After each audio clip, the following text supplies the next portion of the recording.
Volume 2, Chapter 1425, Trial of Vengeance.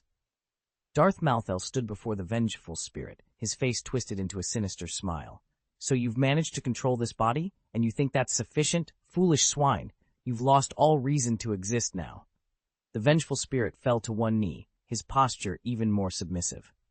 Darth Malthel delivered a contemptuous kick, sending him sprawling to the ground. Your body is no longer your own. Your soul has been usurped. Even your power is borrowed. What then do you have left? In a galaxy as vast as ours, you don't even possess a name of your own. How pathetic and foolish. I have no name. I have no soul. I possess nothing. The vengeful spirit's body quivered with despair. Exactly. You have nothing. You lack even the essence of existence. Darth Malthael's laughter echoed maliciously. No, no, no. The dark side's energy surged around the vengeful spirit, forming an abyss so deep it seemed bottomless. The sheer force of it caused the entirety of Ebola Island to tremble. No, I have nothing. I possess nothing. In a moment of defiance, the vengeful spirit slammed his fist into the ground, unleashing a primal roar. No, guided by the dark side's energy, a terrifying bolt of red lightning struck from the sky, obliterating a section of the laboratory above the island. Do you desire it? Do you seek a purpose, a name, a soul? Darth Malthel taunted, his laughter booming. I need to. The vengeful spirit lifted his head suddenly, his body nearly engulfed in shadows. Only his eyes, glowing with a scarlet light, pierced through the darkness, fixated on Darth Malthel. Then, prove your worth to me. Darth Malthel gestured casually, and a lightsaber flew to land before the vengeful spirit. First, you must survive. As the vengeful spirit reached out instinctively for the lightsaber, it was abruptly yanked away by an unseen force. Then, sensing imminent danger, he dodged just in time. Whoosh! A scalpel, appearing out of nowhere, sliced through the alloy floor and embedded itself deeply.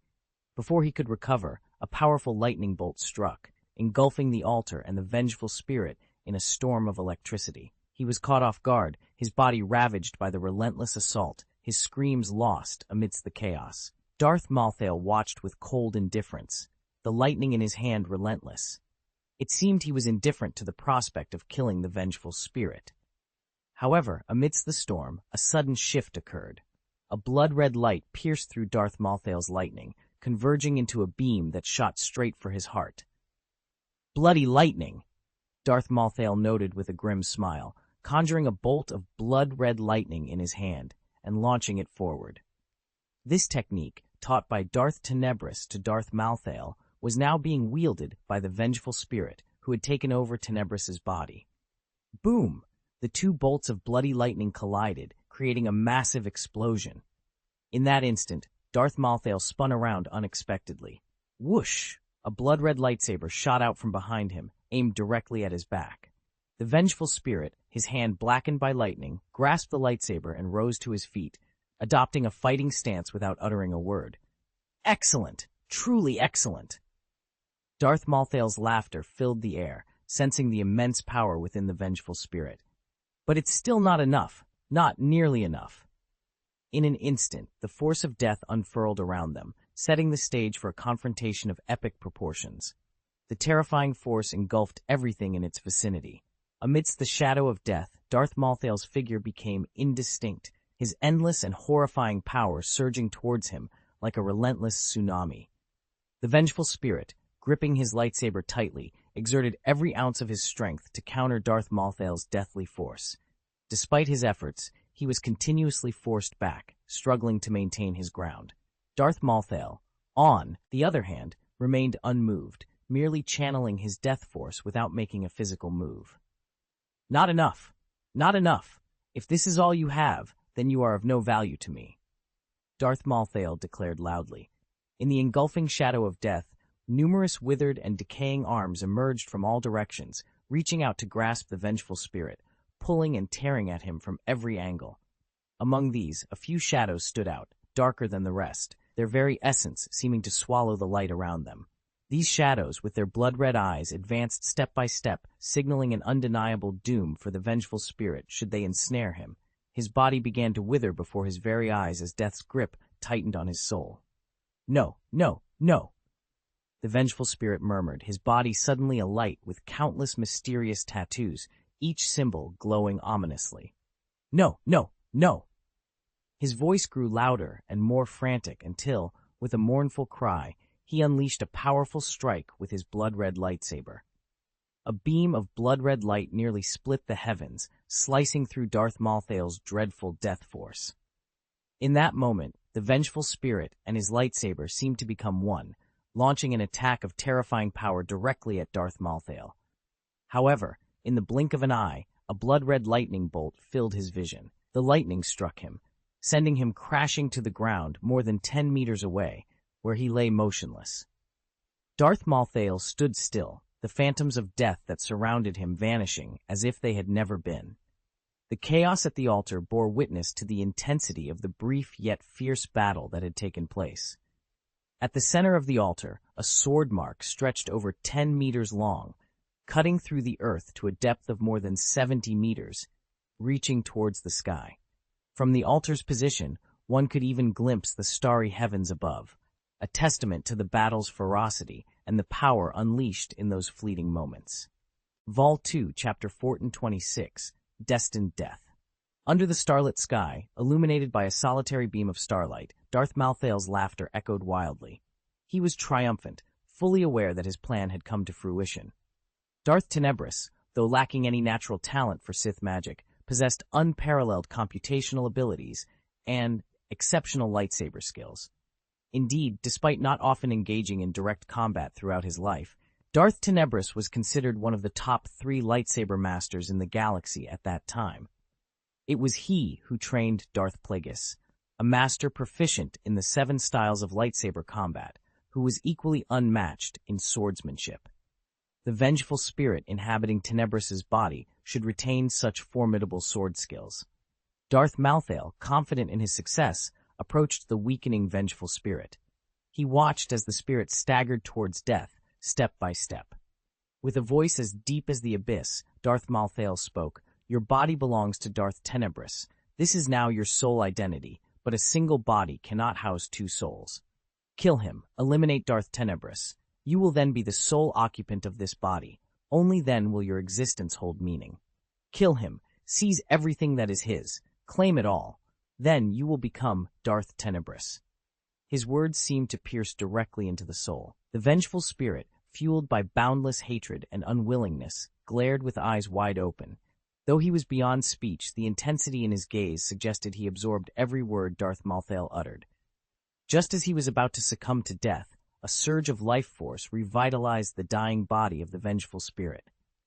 "Darth Tenebris, embrace this. It is the finest gift I can bestow upon you." Darth Malthael's sinister laughter resonated. "This is your own body. It shares an unbreakable bond with your soul that cannot be severed. Even if you flee to the edge of the Milky Way, you cannot escape the clutches of death." 3 days later, an unremarkable Corellian YT-1000 spaceship, having undergone several modern modifications, departed from the secret hangar on Ebola Island, vanishing into the cosmos. Shortly thereafter, a bright red Viking fighter jet also left Ebola Island, entering the hyperspace channel en route to the Endor galaxy. "I am destined to die," Darth Tenebris, now inhabiting the body of an ordinary Bith, declared suddenly within the confines of a modest dwelling on an obscure planet. "Death comes for us all, myself included," Shenjon responded calmly, standing nearby. Darth Tenebris rose to his feet. "Of course my death is not imminent, but I have foreseen its approach. Thankfully, I have you." "What has transpired?" Shenjon inquired, his brow furrowed. Darth Tenebris chuckled. "When a Sith master targets you, it's wise to brace for the worst. His actions will invariably be more horrific and desperate than one can imagine." "Dead angel?" Shenjon asked, seeking clarification. "I'm uncertain of the specifics, but what I do know is that escaping his pursuit seems unlikely," Darth Tenebris admitted. "All I can do is postpone the inevitable for as long as possible until our plan comes to fruition." The situation on Mandalore is unfolding as anticipated. Soon, we will have covert control over the planet. However, our plan still has a long way to go. For instance, we have yet to unravel the mysteries of the temple ruins, Shenjon observed. "If you concede now, all our efforts will be in vain," he continued. The Mandalorian planet and the matter of the temple ruins will be your responsibility. I will entrust Vizsla the Extraordinary with the former, while Tiber Zane requires time to adjust. Focus on uncovering the secrets of the temple ruins, Darth Tenebris instructed. Meanwhile, I will make preparations to delay my inevitable demise. He swiftly made his way to the door and vanished into the dense jungle beyond. On the outer rim of the Milky Way lies the planet Tatooine. Following a fierce confrontation between two prominent T-Hut families, the Basardi and the Desiligic, the already tumultuous planet plunged further into chaos. Mos Eisley, a city known for its lawlessness, witnessed daily outbreaks of brawls and intense gunfights in its streets and alleys.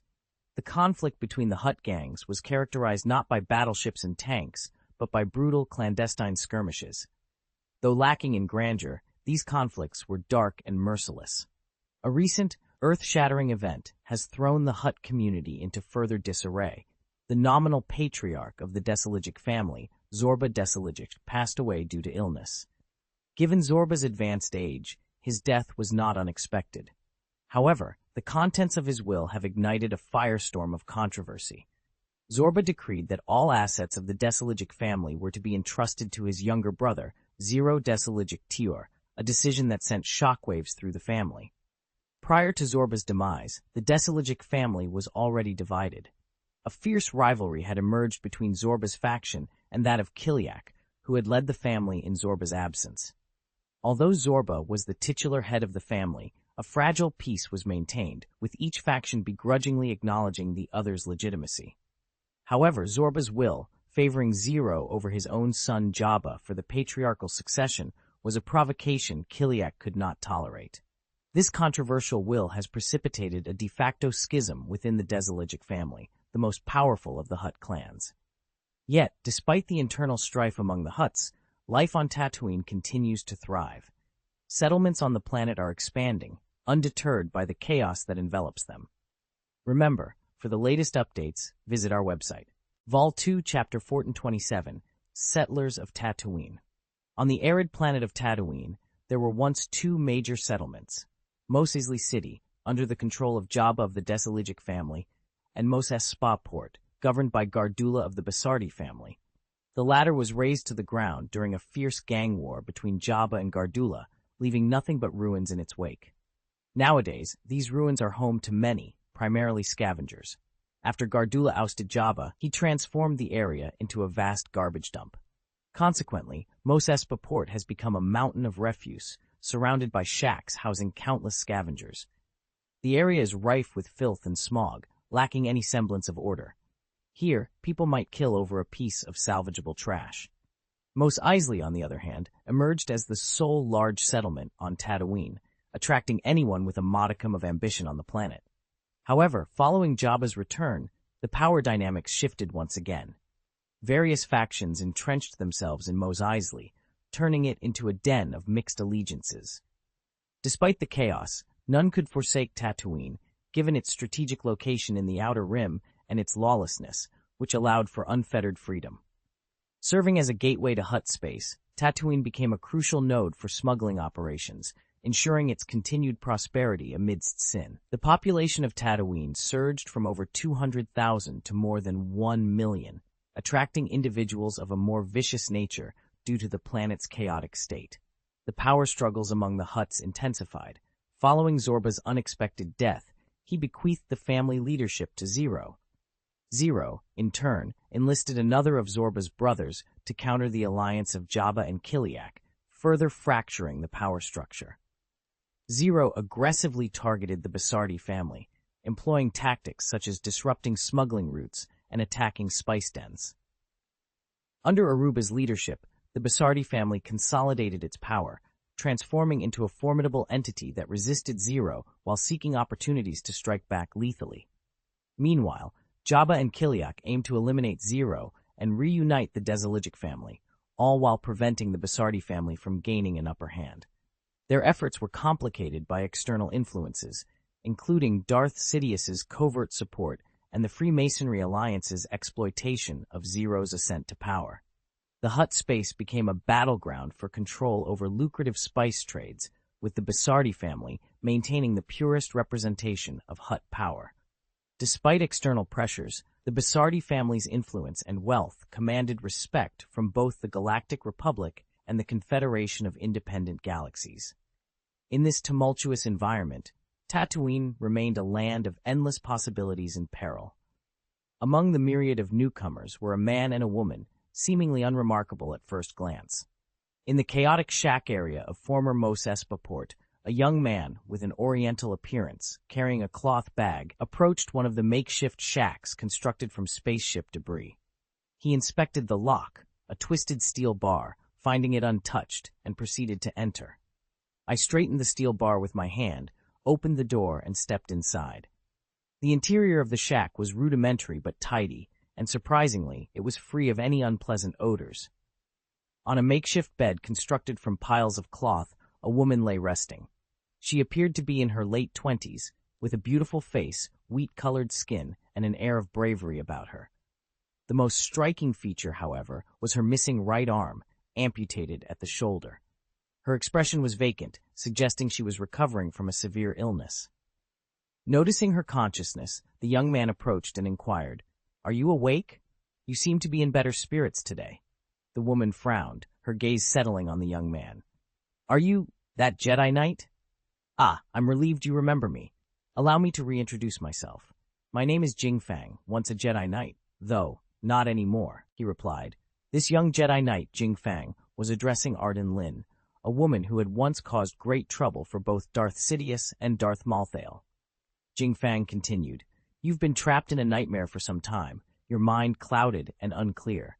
Had you not been so weakened at the start, your frenzied state in those early days might have ended me." "Where are we?" Arden Lin asked, massaging her forehead. "Planet Tatooine," Jing Fang answered. "Tatooine? Weren't we in the Lundili Galaxy? And you, a Jedi Knight, why have you not joined your fleet?" Arden Lin pressed for answers. "We were defeated, thoroughly defeated. We lost the Lundili Galaxy, our army was decimated, and our fleet is barely a shadow of its former self," Jing Fang sighed, taking a seat on a makeshift stool fashioned from a mainframe shell. "In the aftermath of our defeat, I fled with you. Your affiliation with the dark side of the Force has been exposed to Master Yoda. Unsure of his intentions, I had no choice but to take you far from his reach." Arden Lin groaned, clutching her head as if in pain, then shook it vigorously.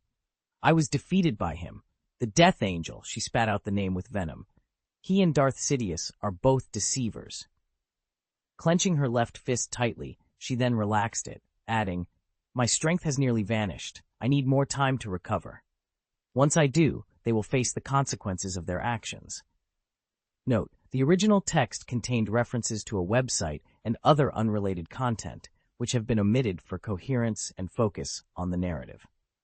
Vol 2, Chapter 1428, The Next Generation of Mandarin Fish. Hearing Arden Lin's words filled with murderous intent, Jing Fang sighed deeply. Why bother? One of them is the governor of Dawn Planet, and the other is the Speaker of the Galactic Republic. They are influential figures capable of mobilizing countless warships with a mere gesture. Why go to such lengths? "Do you know the true identity of Darth Sidious?" Arden Lin asked, a hint of curiosity in her voice. "Master Yoda informed me," Jing Fang replied. "He said he couldn't be entirely sure, but the fact that the Galactic Republic has fallen under the shadow of darkness is undeniable. At that time, he presented me with a choice. So, I chose to take you away," Jing Fang continued, his voice tinged with a mixture of resolve and uncertainty. Arden Lin scoffed. "That little old man? He has burdened himself too much. With his strength and wisdom, he could have achieved something significant if he had focused his efforts. Unfortunately, he is too reluctant to make sacrifices, always searching for a path that avoids them. Such stubbornness will lead to his downfall." "I won't allow you to speak of Master Yoda in such a manner," Jing Fang retorted sharply. Arden Lin sneered in response. "And what will you do about it? Having worked alongside Darth Sidious for a time, I've glimpsed the deepest, darkest secrets of the Galactic Republic. You're clinging to a lost cause, whether it's the Republic or the Jedi Order. So, your decision to leave was the correct one." "I just don't understand why you chose to bring me along," Arden Lin mused, her tone laced with genuine confusion. Jing Fang shook his head, struggling to articulate his thoughts. I don't know. I sensed something different in you, a departure from the dark side as I understood it. I believed your nature wasn't inherently evil, not consumed by the conspiracies and massacres typically associated with the dark side. Arden Lin frowned slightly. The so-called dark side was merely a method of utilizing the Force 20,000 years ago, but I can attest that the dark side's influence has evolved. Nowadays, it's rife with impulses and temptations, ensnaring individuals in anger and desire. Can the Force really change? Jing Fang asked, his curiosity piqued. Of course, the Force is in a constant state of flux. That little green man keeps harping on about restoring the balance of the Force, a concept I've never encountered before, Arden Lin explained, her gaze fixed on Jing Fang. You still haven't answered my question. Did curiosity alone motivate you to take me with you? If I were to return to the Galactic Republic, I'd resume my role as a senior agent of the Republic's intelligence department. And you'd return as a celebrated Jedi Knight, she added, her tone dripping with sarcasm. Jing Fang met her gaze, a flicker of hesitation in his eyes. I had a husband once, he confessed, his voice barely above a whisper. Arden Lin, never one to shy away from speaking her mind, pointed out, and you're attempting to resurrect him. How can someone be brought back to life after death, especially someone who has been dead for 20,000 years? Jing Fang asked, his voice laced with disbelief. Let's save that discussion for another time, or you'll find yourself on the receiving end of a beating, Arden Lin replied coldly, her tone softening as she glanced outside through a gap in the wall. You wouldn't understand anyway. At that moment, Jing Fang stepped forward, his expression serious. I hope you can teach me. Arden Lin was taken aback. What, you wish to delve into the dark side? No, I simply want to learn your combat techniques, and I hope to remain uncorrupted by power, just like you, Jing Fang clarified. I'm uncertain about the future of the Galactic Republic and the Jedi Knights. Master Yoda offered me a choice, and I chose, because I've witnessed this war and I want to save as many lives as possible.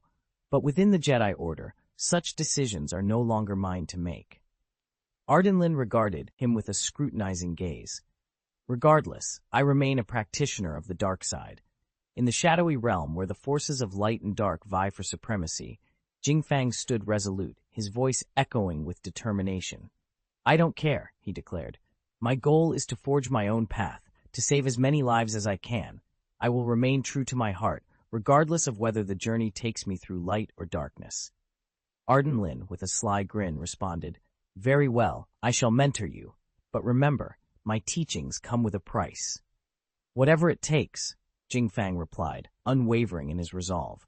First, you must assist me in acquiring a mechanical arm, Arden Lin stated, setting the terms of their agreement. As dusk enveloped the moon Del Rey II, the Temple of the Covenant became a place of serene contemplation. The priestess, having concluded the day's meditation class, addressed the assembly of over 50 students. Zhang Shucheng, Xiaoyan, Kleist, your minds were adrift today, far from the calm required. You have not met the standards for this session, she chided gently. I'm sorry, teacher. I will strive to focus better, Zhang Shucheng said, bowing his head in apology. The priestess continued, Despite the escalating war across the galaxy, remember, this conflict is beyond your reach. Your duty is to dedicate yourselves to your studies and grow. Let nothing else distract you. Understood, teacher priestess. The children chorused in response. Later that night, Zhang Shucheng was ostensibly engrossed in his book, yet his restless glances betrayed his true state of mind. Suddenly, a voice pierced the silence. Stop looking around. The teachers have left. It's just me now. With those words, the air twisted, and a young girl about 7 or 8 years old with a ponytail materialized. She was slightly taller than her peers. Sister Xiaoyan, you've arrived, exclaimed Zhang Shucheng, his face lighting up with surprise. What's the news? Xiaoyan's expression was grave as she hopped onto the table. It's not good. Today, with Kleist's help, I sneaked into the reading room and accessed the Galaxy Holographic Network. We've lost the battle on planet Onderon. What? Lost on planet Onderon? But my father is there. Zhang Shucheng's shock was palpable, his eyes brimming with tears. The Galactic Republic is boasting about their victory on planet Onderon, claiming they've destroyed countless robots. Xiaoyan's voice trailed off, her tone somber. The situation looks bleak. Note, the narrative may seem disjointed, as we are in the process of consolidating various subplots introduced earlier. We appreciate your patience and encourage you to stay engaged for faster updates. Remember to bookmark our website, www.bikshu.com, for easy access to future chapters, or search Bikshu on Baidu to find us. Vol 2, Chapter 429, Rescue Squad, Part 1. Upon seeing Zhang Zhucheng's distraught appearance, Xiaoyan approached him, gently patting his head, and reassured, "Don't worry, Xiaocheng, your father will be all right." How could that be possible? Tears began to well up in Zhang Zhucheng's eyes, soon overflowing like a dam bursting. The entire planet has been overtaken. Where could my father possibly be? He choked on his words as he spoke. Xiaoyan responded with conviction. The majority of the defense forces on planet Onderon are comprised of robots. If these robotic troops were deployed as the front line, it's possible your father found a way to escape. He might just be stranded in a secluded area of the planet, unable to return to us for the time being. Just then, the universal tool on their wrists beeped. Xiaoyan glanced at the screen, which displayed a message, "Don't be overly optimistic." Zhang Shucheng's tears flowed even more freely upon reading the message. Does this mean my father is really? Before he could finish, the universal tool beeped again, displaying a new message. But don't lose all hope. What have you discovered, Kleist? Xiaoyan inquired, looking around. A new message appeared. I've located your father, Xiaocheng. Really? Where is he? Zhang Shucheng's tears ceased momentarily, though a trail of snot still lingered on his face. Suddenly, the video player on their universal tools activated on its own, starting to play a news clip. The report celebrated the triumphant return of Wilhuff Tarkin, the newly appointed governor of the Fourth Army of the Galactic Republic, after concluding the war on planet Onderon. The capital, Coruscant, greeted him with flowers and applause. The report praised Governor Tarkin's leadership, crediting him with the successful occupation of the separatist planet Onderon and the destruction of the separatist capital ship production line. It also highlighted the elimination of the separatist droid commander, General Kalani, during the battle. Furthermore, the report lauded Governor Tarkin for his precision in capturing a key separatist figure, Dr. Zhang Jiarui, a senior engineer for the reactionary Tyron Heavy Industry known for designing powerful laser weapons. The capture was portrayed as a significant blow to the separatists, hindering their ability to develop advanced weaponry. The press officer's voice was fervent, attributing all the glory to Wilhuff Tarkin and omitting any mention of the Jedi Knight's crucial involvement in the war. Despite the video's blurriness due to the long-distance hyperspace signal transmission, viewers could discern a muscular man, hooded and escorted by soldiers into a prison van. The report also showcased the aftermath of the battle, including the remains of General Kalani and the wreckage of Behemoth-class battlecruisers and B-1 battle robots. The narrative emphasized the cruelty of the robot general before his demise and the devastation left in the wake of the conflict. The news segment concluded with a shot of the Dirksen satellite, now a charred wasteland of flames and lava, a testament to the fierce orbital bombardment it endured. This stark imagery underscored the total destruction of the satellite, leaving no doubt about the intensity of the battle. The victory not only showcased the might of the Galactic Republic, but also served as a stark warning to any adversaries contemplating resistance. Such a fate awaited them. "Dad! My dad has been captured!" Zhang Shucheng exclaimed, determination lacing his voice. "I have to save him!"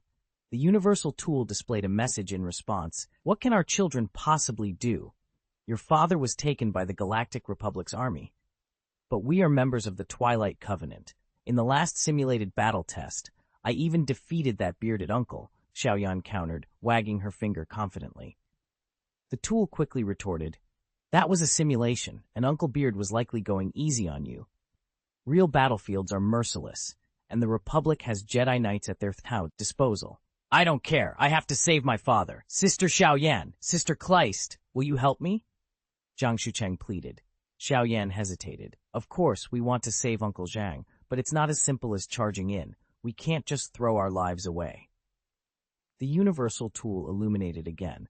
Rescuing your father will undoubtedly lead to a fierce battle, one we are not equipped to handle. Undeterred, Zhang Shucheng stood up, his resolve hardening. Then we'll seek Sister Dinosaur's help. The tool's response was frantic this time. Are you out of your mind? That's 1 billion, Jolie man.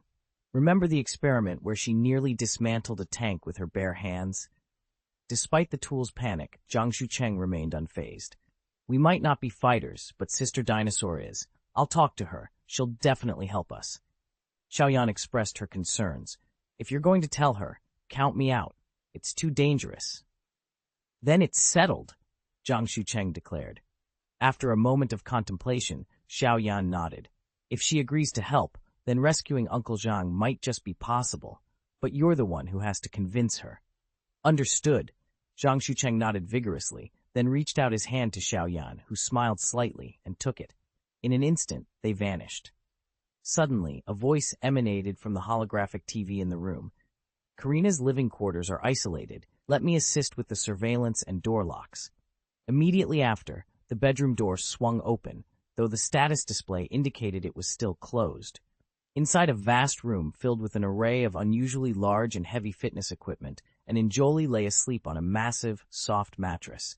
Even in a curled-up position, the Injoli's size was imposing, nearly 3 meters tall, clad in dark blue pajamas made from exceptionally sturdy fabric. This Injoli, Karina, had scales that had darkened to a deep black, gleaming ominously. Karina was unique among the Injoli, being the only one sensitive to the Force. She had previously led the Injoli forces to a stunning victory against the Galactic Republic in the Eriadu Galaxy. Moreover, she was engaged to Shen Yuanhao, a representative of the fourth civilization on Jolie Planet, despite her size now being nearly 3 times his. Following the battle, Karina's control over the Force began to wane, prompting her relocation to the Delray II satellite for rehabilitation under the guidance of the Twilight Covenant. There, the Star Spirit Zakalis and a priestess, both with profound understanding of the Force, worked to stabilize her powers. However, recent adjustments had inadvertently caused her size to increase further. Xiaoyan and Zhang Shucheng appeared at the doorway, with Xiaoyan hesitating at the sight of the sleeping Injoli, Karina. She dared not enter without invitation. However, Zhang Shucheng, fearless as ever, strode inside. Compelled by a mix of curiosity and loyalty, Xiaoyan, after a moment of indecision, followed suit. The moment they neared, Karina's eyes snapped open, sensing their approach. Her vertical pupils, devoid of eyelids, looked menacing. Rising to her full height of 3 meters, she towered over Zhang Shucheng like a mountain, causing Xiaoyan to catch her breath in awe. Yet, the fearsome Injoli merely glanced at Zhang Shucheng before sitting back down, shaking her head in mild annoyance. "You woke me up, Xiaocheng," she said, her voice deep and resonant, revealing a mouth full of sharp fangs as she spoke his name.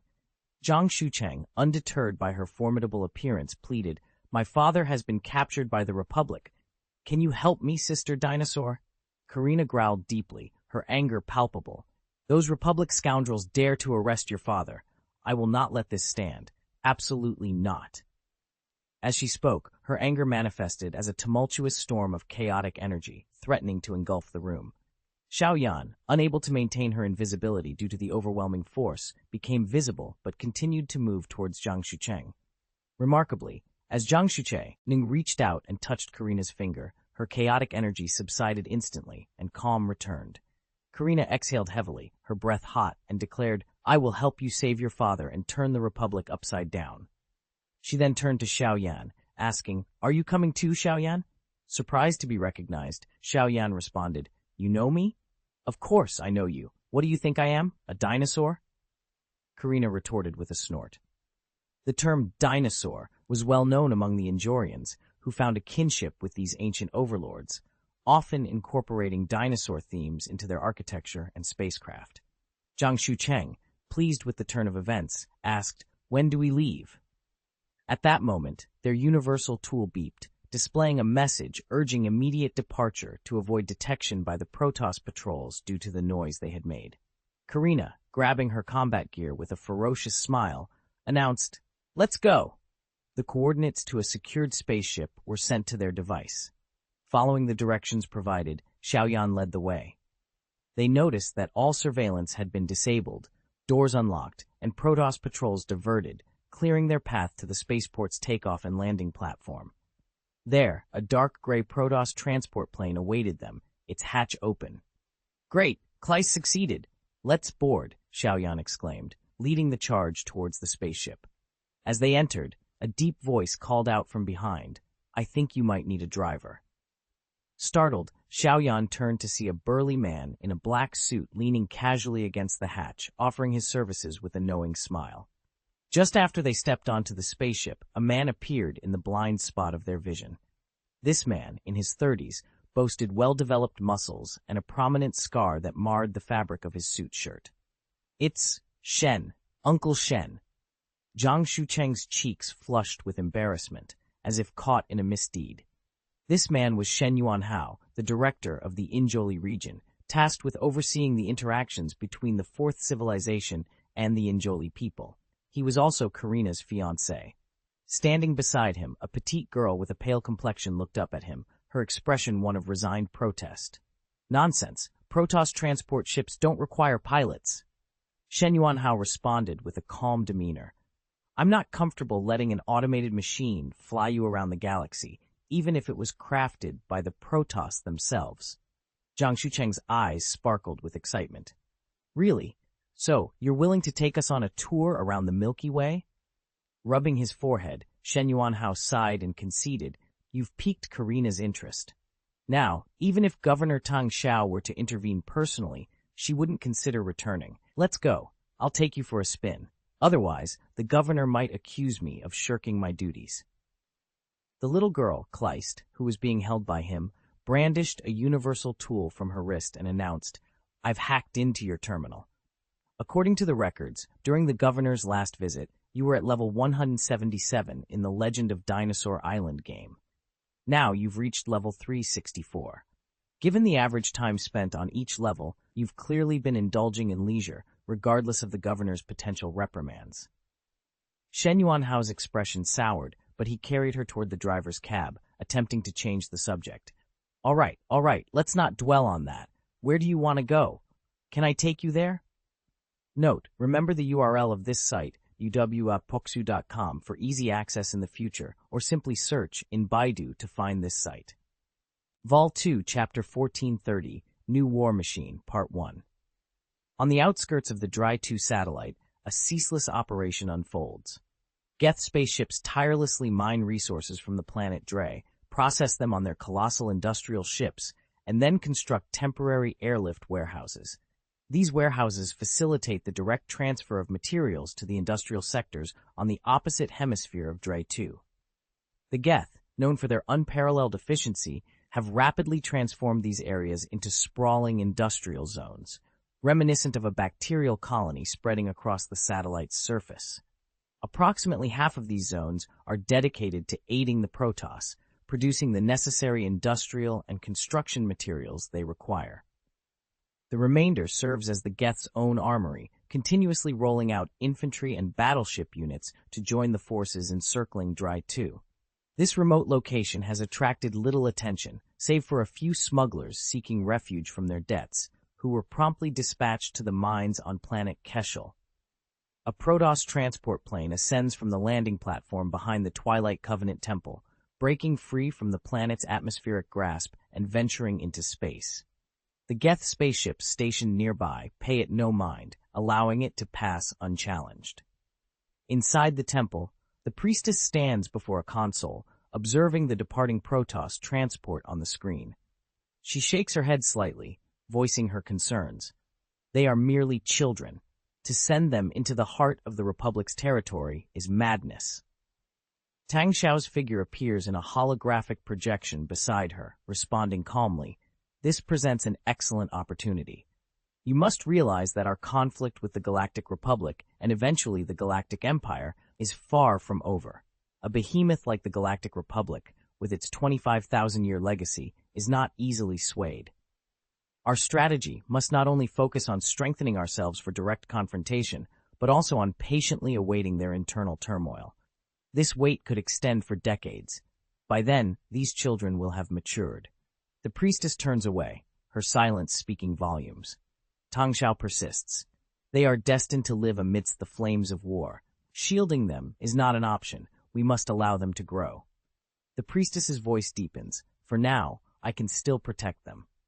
Regarding Zhang Jiarui, I have made appropriate plans, Tang Xiao assures her. Appropriate? The priestess retorts coldly. Your definition of appropriate includes sacrificing Zhang Jiarui if necessary, even if it occurs before his own children? I cannot condone such a strategy, Darth Malthael. With those final words, she exits, leaving behind a stern declaration. Zhang Shucheng, Xiao Yan, and the others are my students. Meanwhile, at the Galactic Republic's capital, Coruscant, within the Galactic Parliament building, a heated debate unfolds. The tragedy on Onderon is indefensible. How can you label such a slaughter a victory? Senator Padme Amidala of Naboo challenges from her anti-gravity platform. Wilhuff Tarkin, standing before Palpatine, responds with a composed demeanor. Senator Amidala, your understanding of battlefield realities seems incomplete, though I don't fault you for it, given your non-military background. We're contending with a robot army. Do you grasp what that entails? He surveys the room, raising his voice. It signifies fearlessness, ruthlessness, and relentless aggression. They require no rest, no sustenance, and show no mercy. Our response must be equally uncompromising. To rest, eat, or avoid stray bullets, these are considerations that the B-1 battle droids simply do not have. They disregard terrain, weather, and the necessity of supplies. There's no need for psychological counseling or morale boosting. Once they come off the production line, their sole purpose is to kill, destroy, and ultimately be destroyed. He activated his screen, illustrating his point. Even when considered mere cannon fodder, the B-1 battle droid IDIDs can be nearly invincible under the right circumstances. On the screen, a B-1 combat robot stood on a test platform, encircled by 5 robust soldiers. As the hand-to-hand combat ensued, it became clear that the muscular soldiers were no match for the B-1 combat robot. With a single punch, the robot sent its opponents flying several meters. The soldiers' fists against the robot were as effective as striking an iron block. The outcome was inevitable. In the end, the 5 soldiers were effortlessly defeated by the combat robot, lying defeated on the ground. Tarkin, with a slight smile, discarded the remote control.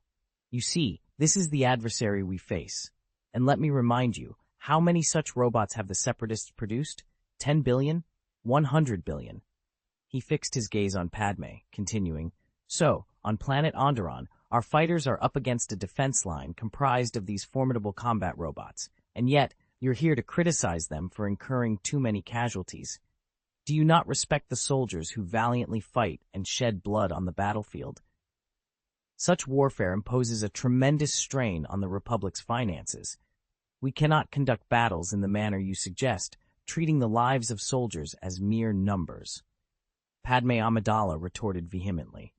The Republic's finances are already stretched beyond their limit. The costs of the war, pensions for the deceased soldiers, and care for the wounded are mounting, and we can't even draft a budget for the next year. Tarkin's tone grew colder. But you're aware that this is a matter of life and death, aren't you, Senator Amidala? As far as I'm concerned, it's not. Padme Amidala shot back, her gaze fixed on the central platform where Schiff Palpatine, Mas Almeida, and Wilhuff Tarkin stood, the so-called Golden Trio. All right, Senator Amidala's concerns are indeed valid, and we must take them into account, Speaker Schiff Palpatine interjected with a smile. The Onderon Star Wars, along with the counteroffensive we're currently launching on multiple fronts, demonstrate that only clone troopers stand a chance against the Separatists' relentless robot army. Here, I extend my sincere gratitude to the late Jedi Order, especially Master Sevdias. His efforts were instrumental in creating an army of clones capable of rivaling the robots. This chapter does not exist, sadly. Let's proceed to the next chapter. Upon hearing the proposal, Bail Organa could no longer contain his frustration. Expecting those liberated planets to pay? They might have been aligned with the Separatists before, but they're now under the Galactic Republic's jurisdiction after the battles. Imposing heavy debts on them now would only incite rebellion once more. Wilhuff Tarkin retorted with a hint of sarcasm. So you suggest that the core planets, which have remained loyal to the Republic, should shoulder the burden of this escalating war, while those from the Outer Rim, who were once our adversaries, should merely sit back, watch the war unfold, and await victory to be handed to them on a silver platter. They should contribute towards the war effort, but not by draining their resources dry. That would only throw the newly stabilized regions into turmoil again, Bail Organa argued passionately. Tarkin countered. But as Senator Amidala pointed out, our finances are already stretched thin. Under these circumstances, it's unreasonable for the Galactic Republic to cover this enormous expense, isn't it? This sparked an uproar among the counselors, particularly those from the core planets whose interests were directly at stake. Naturally, they were opposed to bearing the financial burden and preferred a victory that didn't cost them financially. The potential spoils of war were already evident. The complete annexation of the Outer Rim planets and at least half of the Mid-Rim planets as war reparations. At this juncture, Chancellor Palpatine stood, signaling for silence. He then addressed the assembly. The battle on planet Onderon has highlighted a critical issue. Without long-term systematic training, ordinary soldiers struggle against the Separatists' droid army. We lack the time to prepare such a force. We must conclude this war swiftly, and there are compelling arguments for deploying Sparty clone troopers. He acknowledged the Alkanian clone master, adding, while Sparty clones may not match the Kamino clones in terms of elite skills and stability, they are numerous, cost-effective, and intelligent enough to adapt to complex battlefield scenarios. This gives them a significant advantage against droid forces. The Alkanian clone master contributed. Indeed, Sparty clones have a lifespan of about 1 year. After this period, they rapidly age and die naturally. Thus, even those who survive the harshness of war won't impose additional burdens on the Republic. They are an efficient wartime solution. Let us now discuss and vote on this proposal, Chancellor Palpatine concluded with a smile. The war had dragged on for too long, showing no signs of abating. By May of 20 BBY, the galaxy witnessed the highest number of simultaneous battles since the conflict's onset over 2 years ago. In the galaxy's southern sector, the Galactic Republic's counteroffensive was making significant headway against the Techno-Union and the Retail Industry Alliance's outer territories. By mid-May, the Republic had successfully liberated the planet Raynor, freeing the Twi'leks from the Confederacy of Independent Systems' grasp. Relieved from the Techno-Union's oppressive exploitation, the Twi'leks immediately pledged allegiance to the Galactic Republic and declared war. On the Confederacy of Independent Galaxies, faced a significant challenge when the Twi'leks, under the leadership of Orn Free-Ta, managed to evade war indemnities due to Free-Ta's high political standing and loyalty to Speaker Sheev Palpatine. With the resources they saved, they focused on rebuilding their homeland, marking a fortunate turn for their planet, Reynolds. In a strategic move, Speaker Palpatine announced the re-establishment of the 14th Army of the Galactic Republic just 2 weeks after the liberation of the planet Raynor. This army, previously decimated by the Technological Union's conquest of Reynolds, was now poised to defend the southeast quadrant of the Milky Way for the Republic. However, the reformation of the 14th Army was initially symbolic, lacking both a military force and a fleet, and existing only as an administrative body. Yet this development signaled a looming threat to the Confederacy of Independent Galaxies. The 14th Army's jurisdiction included critical strategic locations such as Geonosis, Christophsis, and Hyperion. Geonosis and Hypori were key to the Confederacy's robot manufacturing capabilities, while Christophsis was vital for its kyber crystal production and financial resources. With these planets now vulnerable to Republic attacks, the situation was precarious for the Confederacy. The only silver lining for the Confederacy was the buffer zone of Hutt space between the 14th Army and the Republic's main territories. This space made it challenging for the Republic to mobilize a large-scale fleet. Despite this, the threatened planets began military preparations to defend against any potential Republic invasion. Meanwhile, in the northeast quadrant of the Milky Way, the Republic engaged in fierce battles with the Confederacy on the planet Kashyyyk. The Wookiees of Kashyyyk rose in rebellion, aligning with the Republic's efforts. General Grievous, adopting a more cautious strategy, kept his main fleet hidden on the planet Salukami, maintaining a threat of presence without engaging directly. This tactic forced the Republic into a cautious stance, unable to launch a decisive attack without revealing the location of Grievous's fleet. This change in tactics from General Grievous's previously aggressive approach came as the Republic's Fourth Army suffered significant losses on Semirs and Onderon, leaving them reliant on local defense fleets. This situation resulted in a stalemate, with neither side able to secure a decisive advantage. As the conflict continued, the strategic positioning and readiness of both the Republic and the Confederacy's forces underscored the complex dynamics of power and survival in the galaxy. Volume 2, Chapter 1433, The Second Mandalorian Coup. In the remote northeastern reaches of the Milky Way lies the planet Mandalore, a world teetering on a precarious and dangerous balance. This equilibrium is under constant threat of collapse, which could lead to catastrophic consequences. The planet's fate was sealed when it unexpectedly announced a referendum to join the Confederation of Independent Galaxies, stirring unrest in this star sector. The referendum, which seemed more like a farce, concluded with the mysterious disappearance of Grand Duke Satine Kryze. In the wake of this chaos, a new figure emerged, proclaiming himself as the rightful Grand Duke of Mandalore, despite the dubious legitimacy of the referendum results. This individual sought to leverage Satine Kryze's political legacy to cement his own power, a strategy doomed to fail from the start. The Galactic Republic, seeking not truth but a pretext for intervention, seized upon this turmoil. Led by Master Windu, the Republic's Second Galaxy Army departed its defensive positions and headed straight for Mandalore. They issued an ultimatum demanding the dissolution of the current government and the establishment of a new one, as dictated by the Republic. Furthermore, Mandalore was to declare war on the Separatists immediately. Prime Minister Almec, understanding the implications of accepting the Republic's demands, refused the ultimatum. He knew that compliance would mean relinquishing any hope of retaining his title as Grand Duke. In desperation, he reached out to Count Dooku, hoping that the referendum's outcome could secure the support of the Confederation of Independent Galaxies.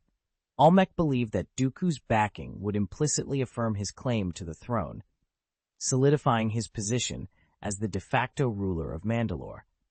However, this was precisely the outcome the Galactic Republic had anticipated. Upon the expiration of the ultimatum, Master Windu led the Republic's main fleet in a blockade of Mandalore. While they stopped short of occupying the planet, their presence effectively isolated it. The Republic's caution stemmed from its fear of provoking the Alliance of Neutral Planets, a formidable coalition of over 1,500 galaxies that Mandalore dominated. A direct military invasion could potentially incite a severe backlash from these galaxies. Under the blockade, Prime Minister Almec's situation grew increasingly dire. The disappearance of Grand Duke Satine Kryze had already sown chaos, eroding public trust in the government to near non-existence. Several administrative regions, including Cordabi City, the planet's former capital, declared their independence from the Sundari city government. Meanwhile, Count Dooku remained non-committal, offering neither support nor rejection, leaving Almec in a state of limbo. Unable to sustain his rule, Almec announced, after a week of blockade, that he would renounce the referendum results. However, he also declared his intention to continue Satine Kryze's policy of neutrality for Mandalore. The Galactic Republic, unmoved, maintained its demands for Almec's immediate resignation and the establishment of a new government under its supervision, a process they described as a selection rather than an election. Despite these concessions, the blockade persisted, underscoring the difficulty of resolving the crisis. The situation on Mandalore remained fraught with tension, as the planet found itself caught between the machinations of the Galactic Republic and the aspirations of its own people for autonomy and peace. The Galactic Republic's hesitation to directly impose a military occupation on the planet Mandalore was largely due to the ambiguous stance of the 1,500 galaxies within the Alliance of Neutrals. From this perspective, the policies of Satine Kryze were notably effective. Her political strategies had indeed instilled significant reservations within the Galactic Republic regarding an armed invasion. However, this delicate balance was abruptly disrupted. Aboard the flagship of the Second Galaxy Army's main fleet, Master Mace Windu received a crucial communication from the Governor of Concordia, a satellite of Mandalore, named Pre Vizsla. Vizsla proposed to Master Windu that he would lead an effort to oust Prime Minister Almec's current government, establish a new administration favorable to the Republic, and commit to joining the war against the Confederation of Independent Systems. Furthermore, Vizsla emphasized that as a Mandalorian, managing this transition internally would be more straightforward than if executed by an external force like the Galactic Republic. However, he stipulated that the Republic must formally recognize the legitimacy of his faction, the Death Watch. Master Windu, serving as the commander of the Second Galaxy Army, promptly agreed to Vizsla's terms and relayed the decision to the headquarters on the planet Nubia. Subsequently, the governor of the Second Army, Flairi Voru, endorsed this decision and reported it to the Galactic Council.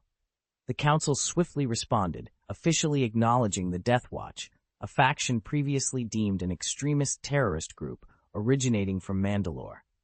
With this recognition, Pre Vizsla publicly declared his affiliation with the Death Watch and denounced Prime Minister Almec's government as illegitimate, vowing to dismantle it and guide Mandalore onto a rightful path. This announcement marked the beginning of a significant upheaval. Bo-Katan Kryze, the younger sister of the presumed missing Duchess Satine Kryze of Mandalore, also declared her support for the Death Watch, revealing her membership within the group. The Death Watch wasted no time in making their presence known across Mandalore. Dressed in the black armor of the Mandalorian Crusaders, they boldly marched through the streets, targeting the city's administrative centers, detaining officials, and executing them publicly. Their approach was unapologetically direct and brutal. Prime Minister Almec found himself utterly powerless, witnessing Mandalore descend into chaos without a leader to unite its factions against the Death Watch, a feat Duchess Satine Kryze had previously accomplished. Almec could only watch in despair from his palace in Sundari as city after city fell under the Death Watch's control. This series of events came to be known as the Second Mandalorian Coup, marking a pivotal moment in the planet's history. Vol. 2, Chapter 1434, The Changed Jedi Order, Part 1. After the Death Guard initiated a coup against Prime Minister Almec, Mandalore plunged into chaos once more, with the turmoil surpassing any prior expectations. Many Mandalorians began to blame the residents of Sundari City for the unrest, fueled by rumors that the city's referendum to join the Separatists had led to the current disaster. This sentiment escalated into outright persecution of Sundari's citizens, with some being attacked and insulted while visiting other cities for business or leisure. However, the silver lining was that the Death Guard's notorious reputation prevented their coup from gaining widespread support. Meanwhile, on Coruscant, the capital of the Galactic Republic, the Jedi Order was experiencing unprecedented changes. Master Windu, the de facto leader of the Jedi Knights, had shockingly recognized the Death Guard's status, striking an agreement with them. This development was astonishing and unprecedented within the Jedi Order. In the Jedi Temple's Supreme Council chamber, the once-filled 12 seats were now significantly emptier. The war had taken a heavy toll on the Jedi Order, with many revered masters having perished. Masters Akin Kola, Evan Peel, Adi Gallia, Sas Ting, Plo Koon, and Coleman Trebor had all sacrificed their lives. Master Ith Koth was captured by Count Dooku, with his fate unknown, and Master Depa Bilaba had succumbed to the dark side. Master Ki-Adi-Mundi was also absent, grappling with the instability of the Force and the threat of falling to the dark side. The current Jedi Council comprised only 7 members, Masters Yoda, Windu, Shakti, Kit Fisto, and Opal Rancisis, with Master Stas Ale and Master Coleman KK recently joining. Master Coleman Kakaj, a low-profile yet powerful Jedi from the ocean planet Sktel, had proven himself as a frontline commander during the war, and was one of the few survivors of the Battle of Geonosis. With the Galactic Republic now on the offensive in the war, the diminished size of the Jedi Council underscored the sacrifices made by the Jedi Order. During this pivotal meeting, Masters Windu, Rancisis, and Fisto participated via holographic projection. Master Yoda, however, stood silently by the window, his back to the assembly, deep in thought. Master Mace Windu, bearing the scars of battle, was the focal point of the meeting. His left eye and part of his skull had been replaced with cybernetic implants, including a mechanical auxiliary lung and spine, visible through the rhythmic movement of connecting pipelines. These modifications were the result of severe injuries inflicted by Master Depa Billaba, who had turned to the dark side, and a Sith Lord on the planet Harankar. This new, mechanized appearance of Windu symbolized the profound changes the Jedi Order was undergoing, reflecting the physical and ideological battles faced by its members. Master Windu, known for his strict demeanor, appeared even more formidable and unyielding, instilling a sense of fear in those around him. "Master Windu, what are your thoughts on employing the Death Guard?" Master Shaak Ti inquired, her tone diplomatic. Despite her anger over the situation, she moderated her words out of respect for Master Windu's position. "Let's not mince words, Master Shaak Ti. I believe that enlisting the Death Guard is a necessary strategy for us to peacefully secure the planet Mandalore. Our analysis suggests that a direct occupation by our fleet could prompt the Alliance of Neutrals to sever ties with the Galactic Republic," Master Windu explained, his voice deep and resonant, altered by his mechanically assisted lungs. However, the Death Guards, based on their past actions and current behavior, are nothing short of terrorists. They resort to any means necessary, even targeting Mandalorian civilians, all for their own gain. Shaak Ti protested vehemently. "Do you understand why I've led the entire main fleet of the Second Galaxy Army, comprising over 200 capital ships, to Mandalore? For this mission, I even left this defense zone of the Second Galaxy Army unguarded," Master Windu revealed. "It's not about occupying a defenseless Mandalore. The real issue at hand is the Alliance of Neutrals." Coleman Kirkaji nodded in understanding. "Indeed, the Alliance covers more than 1,500 galaxies. Securing their cooperation is the primary goal of deploying our main fleet," Master Windu clarified. "The current situation on Mandalore and its relationship with the Alliance of Neutrals is precarious.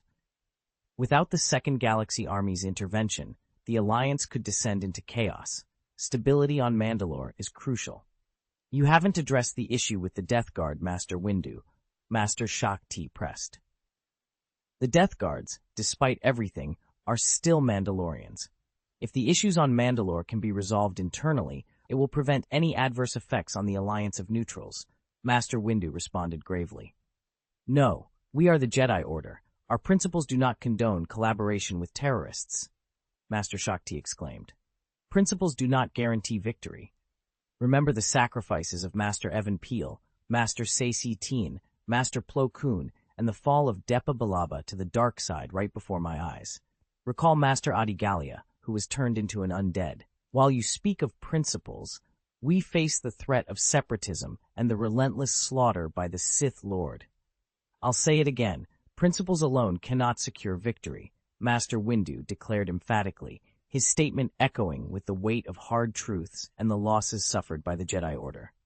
This chapter does not exist, sadly. Let's proceed to the next chapter. Volume 2, Chapter 1436, Ahsoka's Departure. The morning sun rose, casting a golden hue over the Hogwarts grounds. It was a day unlike any other, for it marked the departure of Ahsoka, a beloved figure among the students and faculty alike. The air was filled with a bittersweet mixture of anticipation and sorrow as the Hogwarts community gathered to bid farewell. Ahsoka stood at the edge of the Great Lake, her gaze lingering on the castle that had been her home for so long. Her heart was heavy, yet she knew that the time had come for her to embark on a new journey. The decision had not been an easy one, but after much contemplation, she felt it was the right path for her. Harry Potter, along with Hermione Granger and Ron Weasley, approached Ahsoka, their expressions a mix of sadness and understanding. "We're going to miss you," Harry said, his voice tinged with emotion. "You've been such an important part of our lives here at Hogwarts." Ahsoka smiled warmly at them, her eyes glistening with unshed tears. "I will miss you all too," she replied.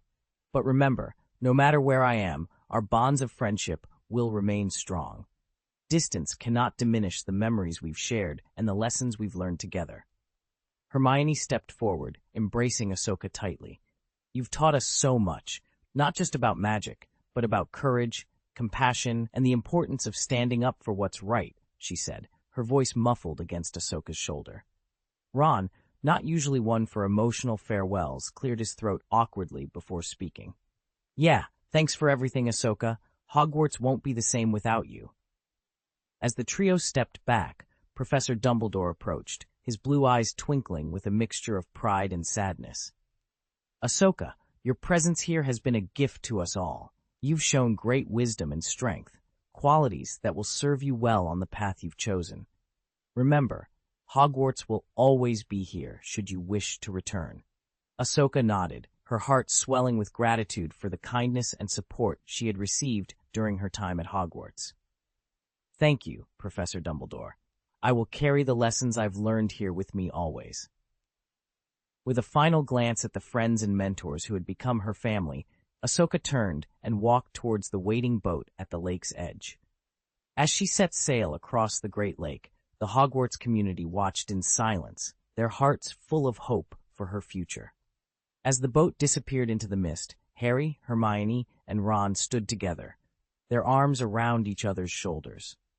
They knew that while Ahsoka's departure marked the end of an era, it was also the beginning of a new chapter for her, a journey filled with adventure, growth, and the promise of a bright future. Vol 2, Chapter 1437, The Split of the Jedi Order. The Jedi Order had undergone a significant transformation.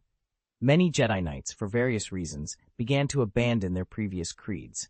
Some had lost relatives and friends in the war, others had witnessed the war's cruelty firsthand, and some had become disheartened by constant defeat.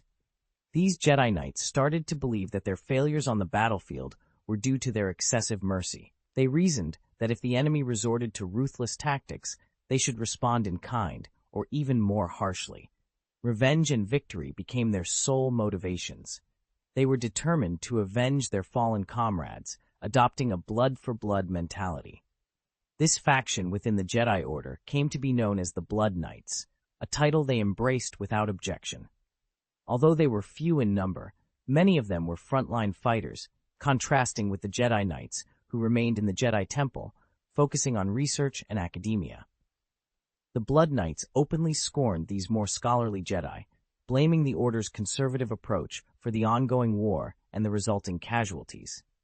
They sought to correct what they saw as the Order's failings. Even Master Yoda, the leader of the Jedi Order, was not immune to this division. Some Blood Knights began to disrespect him privately, criticizing his leadership in the Mordell sector raid. They viewed Master Yoda's reluctance to use orbital bombing and radical strategies as a failure, using it as an example of misguided mercy. If not for Master Yoda's unparalleled prestige, they might have openly condemned him. Master Yoda, for his part, neither endorsed nor opposed these changes. He had seen too much and recognized that he could not alter fate or avert the impending darkness and destruction. Despite his efforts to find a clear path through the Force, the future remained obscured by shadows. The emergence of the Blood Knights forced Master Yoda to reconsider his choices. In a war torn between victory and darkness, failure and light, the right path seemed elusive. It appeared that the Jedi Order might have been misguided from the start. Rather than trying to control the situation, Master Yoda seemed to have relinquished his hold on the Jedi Order, accepting its potential downfall. If the Blood Knights could deal a decisive blow to the Sith Lord, that would be a small consolation. The future of the galaxy, the balance of the Force, and the fate of the Jedi Order would have to wait until after the war. Jax Pawan, walking through the corridors of the Jedi Temple, felt an unsettling emptiness. Despite the presence of many people, there seemed to be a void among them. His best friend, Anakin Skywalker, had isolated himself due to Ahsoka Tano's departure, and the Dream Sisters, who were usually a source of mischief, had been gravely injured on the battlefield and sent to a secret medical facility for treatment. Jax was taken aback by the news of their injuries, reflecting on the growing rifts within the Jedi Order and the uncertain future that lay ahead. On the battlefield, it was well known that the Dream Sisters often caused trouble. However, Pawan recognized that their prowess was among the top ranks of the entire Jedi Order. Indeed, if it came down to combat, there were few within the Council who could best them. The fact that both sisters had sustained serious injuries, necessitating specialized medical attention, underscored the rampant spread of the dark side's influence. Reflecting on Ahsoka Tano's recent experiences, Jax Pawan sighed. He understood how Ahsoka could be disheartened after facing such unjust treatment. Even he found himself increasingly confused and troubled by the actions of the Galactic Republic and the Jedi Order. As he walked, his path crossed with another Jedi, whose appearance struck him as unusual. This Jedi, upon noticing Pawan's attire, a lean warrior's uniform rather than the traditional robe, made a peculiar gesture, running his thumb over his heart and declaring, "Blood debt is paid with blood." And, taken aback, managed a forced smile and greeted the stranger with a hello. However, the Jedi Knight, seemingly dissatisfied with Pawan's response, snorted disdainfully and walked away, deliberately bumping into Pawan's shoulder as he passed. Despite his extensive combat experience and the anger that flared within him, Pawan restrained himself from retaliating. He watched as the Jedi Knight encountered another individual, exchanged the same cryptic gesture, and together they passionately discussed something before walking away.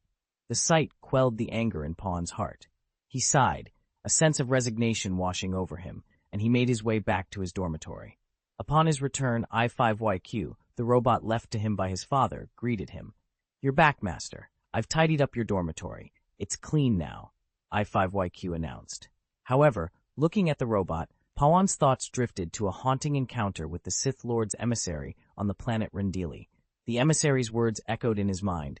"I handed over your father's robot, I-5YQ, to you, but you didn't examine it closely. The truth of the war is so close, yet you turned a blind eye." Amid these reflections, Pawan also remembered the sacrifice of Jedi Master Plo Koon. A wave of strong emotions overwhelmed him, bringing tears to his eyes. After a moment of grief, he regained his composure and turned his attention back to the robot. "All right, let's find out what secrets you're concealing.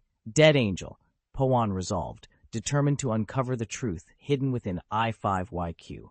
Volume 2, Chapter 1438, The Clue. 13 years late, Jax Pavan summoned I-5YQ and commanded, "Execute the shutdown command." "Understood, Master." I-5YQ complied, its electronic eyes dimming as it lowered its hands and head, falling silent. Jax approached and inspected I-5YQ meticulously but found nothing amiss. His affinity for machinery, much like Anakin Skywalker's, was profound, suggesting they could have been great friends under different circumstances. However, his search for any signs of tampering on I-5YQ came up empty. "Memory?" Jax mused, puzzled. "That's odd. The memory of this droid, a legacy from my father, was supposed to have been wiped clean." He extracted I-5YQ's memory module, connected it to his computer, and began a thorough examination. The memory contained a detailed record of everything since Jax had acquired the droid over a decade ago. It chronicled his transformation from a carefree, optimistic boy to a somber warrior shaped by the war's relentless toll. Interspersed were countless moments that stirred deep emotions within him. The news of his father's sudden death had once threatened to crush him, but he had persevered, buoyed by the support of his master and friends, evolving into the man he was today. Yet the war had irrevocably changed him. Jax sighed and continued his search through the memory, but still nothing stood out. "Nothing," he frowned, perplexed. If that was the case, why had Darth Malthael hinted otherwise? Why suggest the truth of the war was hidden within this droid? Reflecting further, Jax realized a crucial detail. He hadn't received I-5YQ until several months after his father's death, and the identity of the sender remained a mystery. This was the primary anomaly concerning I-5YQ. It had an unknown provenance. If it had indeed been a gift from his father, it wouldn't have arrived months later, given his father, Lorn Pavan, was directly involved with the Jedi Order's logistics. This indicated that I-5YQ had been in someone else's possession during those intervening months, someone unaffiliated with the Jedi Order. The delay in delivering the droid to the Jedi Order suggested a complex journey, fraught with obstacles and delays. Lost in thought, Jax stared at the inert I-5YQ. He resumed his examination of the droid's high-capacity memory. Galactic Republic regulations mandated regular memory wipes for all droids, a protocol Jax had neglected with I-5YQ. which had been his steadfast companion during his father's absence. Suddenly, he stumbled upon a discrepancy. The memory capacity was abnormal. To verify this anomaly, he consulted additional data and utilized calculation tools, which confirmed his suspicion. The memory capacity was irregular. Galactic standards dictated memory units to be multiples of 26, but I5YQ's memory units, reaching into 9 digits, defied this rule. Moreover, hundreds of memory sectors within I5YQ were irregular, not adhering to the multiples of 26. These anomalies were minor, easily overlooked during routine inspections, and unlikely to trigger errors detectable by standard diagnostic tools. Only Jax, leveraging the Force to instantaneously perform complex calculations, had uncovered this subtle discrepancy, a testament to the designer's anticipation of Force sensitivity. Jolted as if by an electric shock, Jax sprang into action. He meticulously navigated the computer, delving into the foundational code, isolating the mismatched numbers, and began piecing together a coherent message from the fragmented data. Jax Poan sat before his computer, his screen filled with a complex array of codes composed of countless characters. He initiated a sophisticated decryption program, expecting a challenge, but to his surprise, the codes were merely a digital representation of an audio file. The decryption was completed swiftly, and with a sense of apprehension, he clicked the play button. Jax, my son, if you're hearing this, I'm not sure if I'm still alive.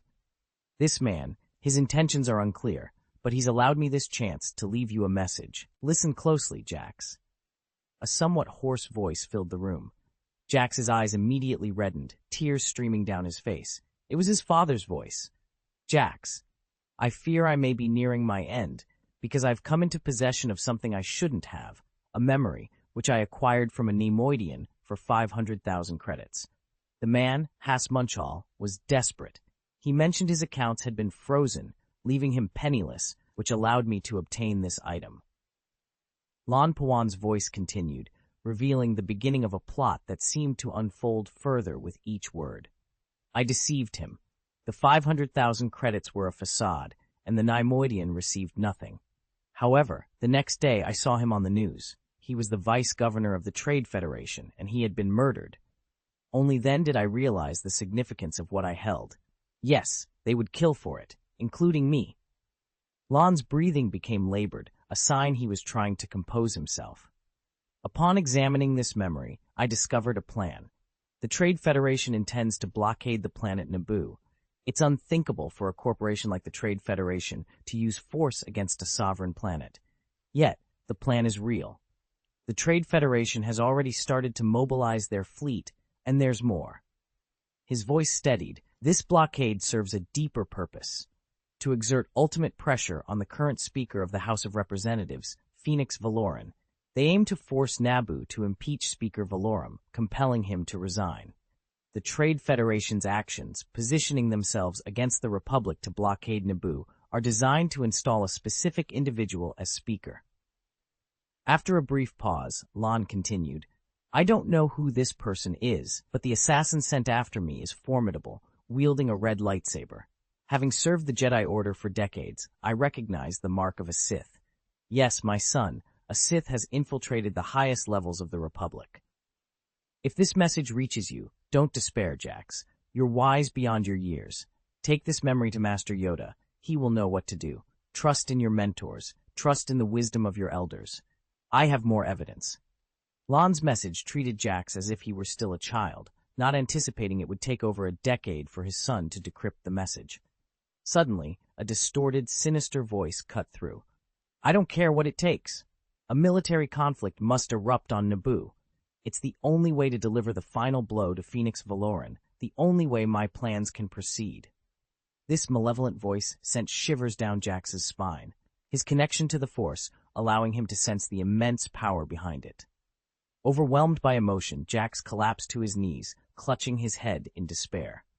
No, father, no, he cried out, his voice filled with anguish. He lay on the ground, weeping uncontrollably, tormented by the realization that he had only now uncovered such critical information. Through his father's message, Jax understood the gravity of the situation and the perilous journey ahead. It could be proven that the siege of the planet Naboo, which occurred 13 years ago, was a conspiracy against Phoenix Valorum. As a result, Phoenix Valorum resigned in sorrow, and Sheev Palpatine ascended to the position of Speaker of the Galactic Republic. If only I had deciphered this information 13 years ago and delivered it to Master Yoda, perhaps this war could have been averted, Jax Pawn thought to himself. The current Speaker of the Galactic Republic might very well be the owner of the distorted voice in the recording. Given the logical sequence of events, this was the only plausible conclusion. Seized by urgency, Jax Pawn clutched the memory device and dashed out of his dormitory, making his way to the pinnacle of the Jedi Temple where Master Yoda resided. Despite the information being 13 years overdue, there might still be a chance to rectify the situation. Upon hearing the contents of the memory, Master Yoda responded with a grave tone. Darth Sidious, the owner of this voice, is I, indeed, Sheev Palpatine, the Speaker of the Galactic Republic. You were aware of this? Jax Pawn asked, his face draining of color from shock. Master Yoda nodded, adding, this information was passed to us by Death Angel. Death Angel, of course. He was the one who hinted at a problem with this memory, Jax Pawn recalled. But why would he reveal this to us? Death Angel and Darth Sidious are mutual enemies, as is our Jedi Order to both, Master Yoda explained.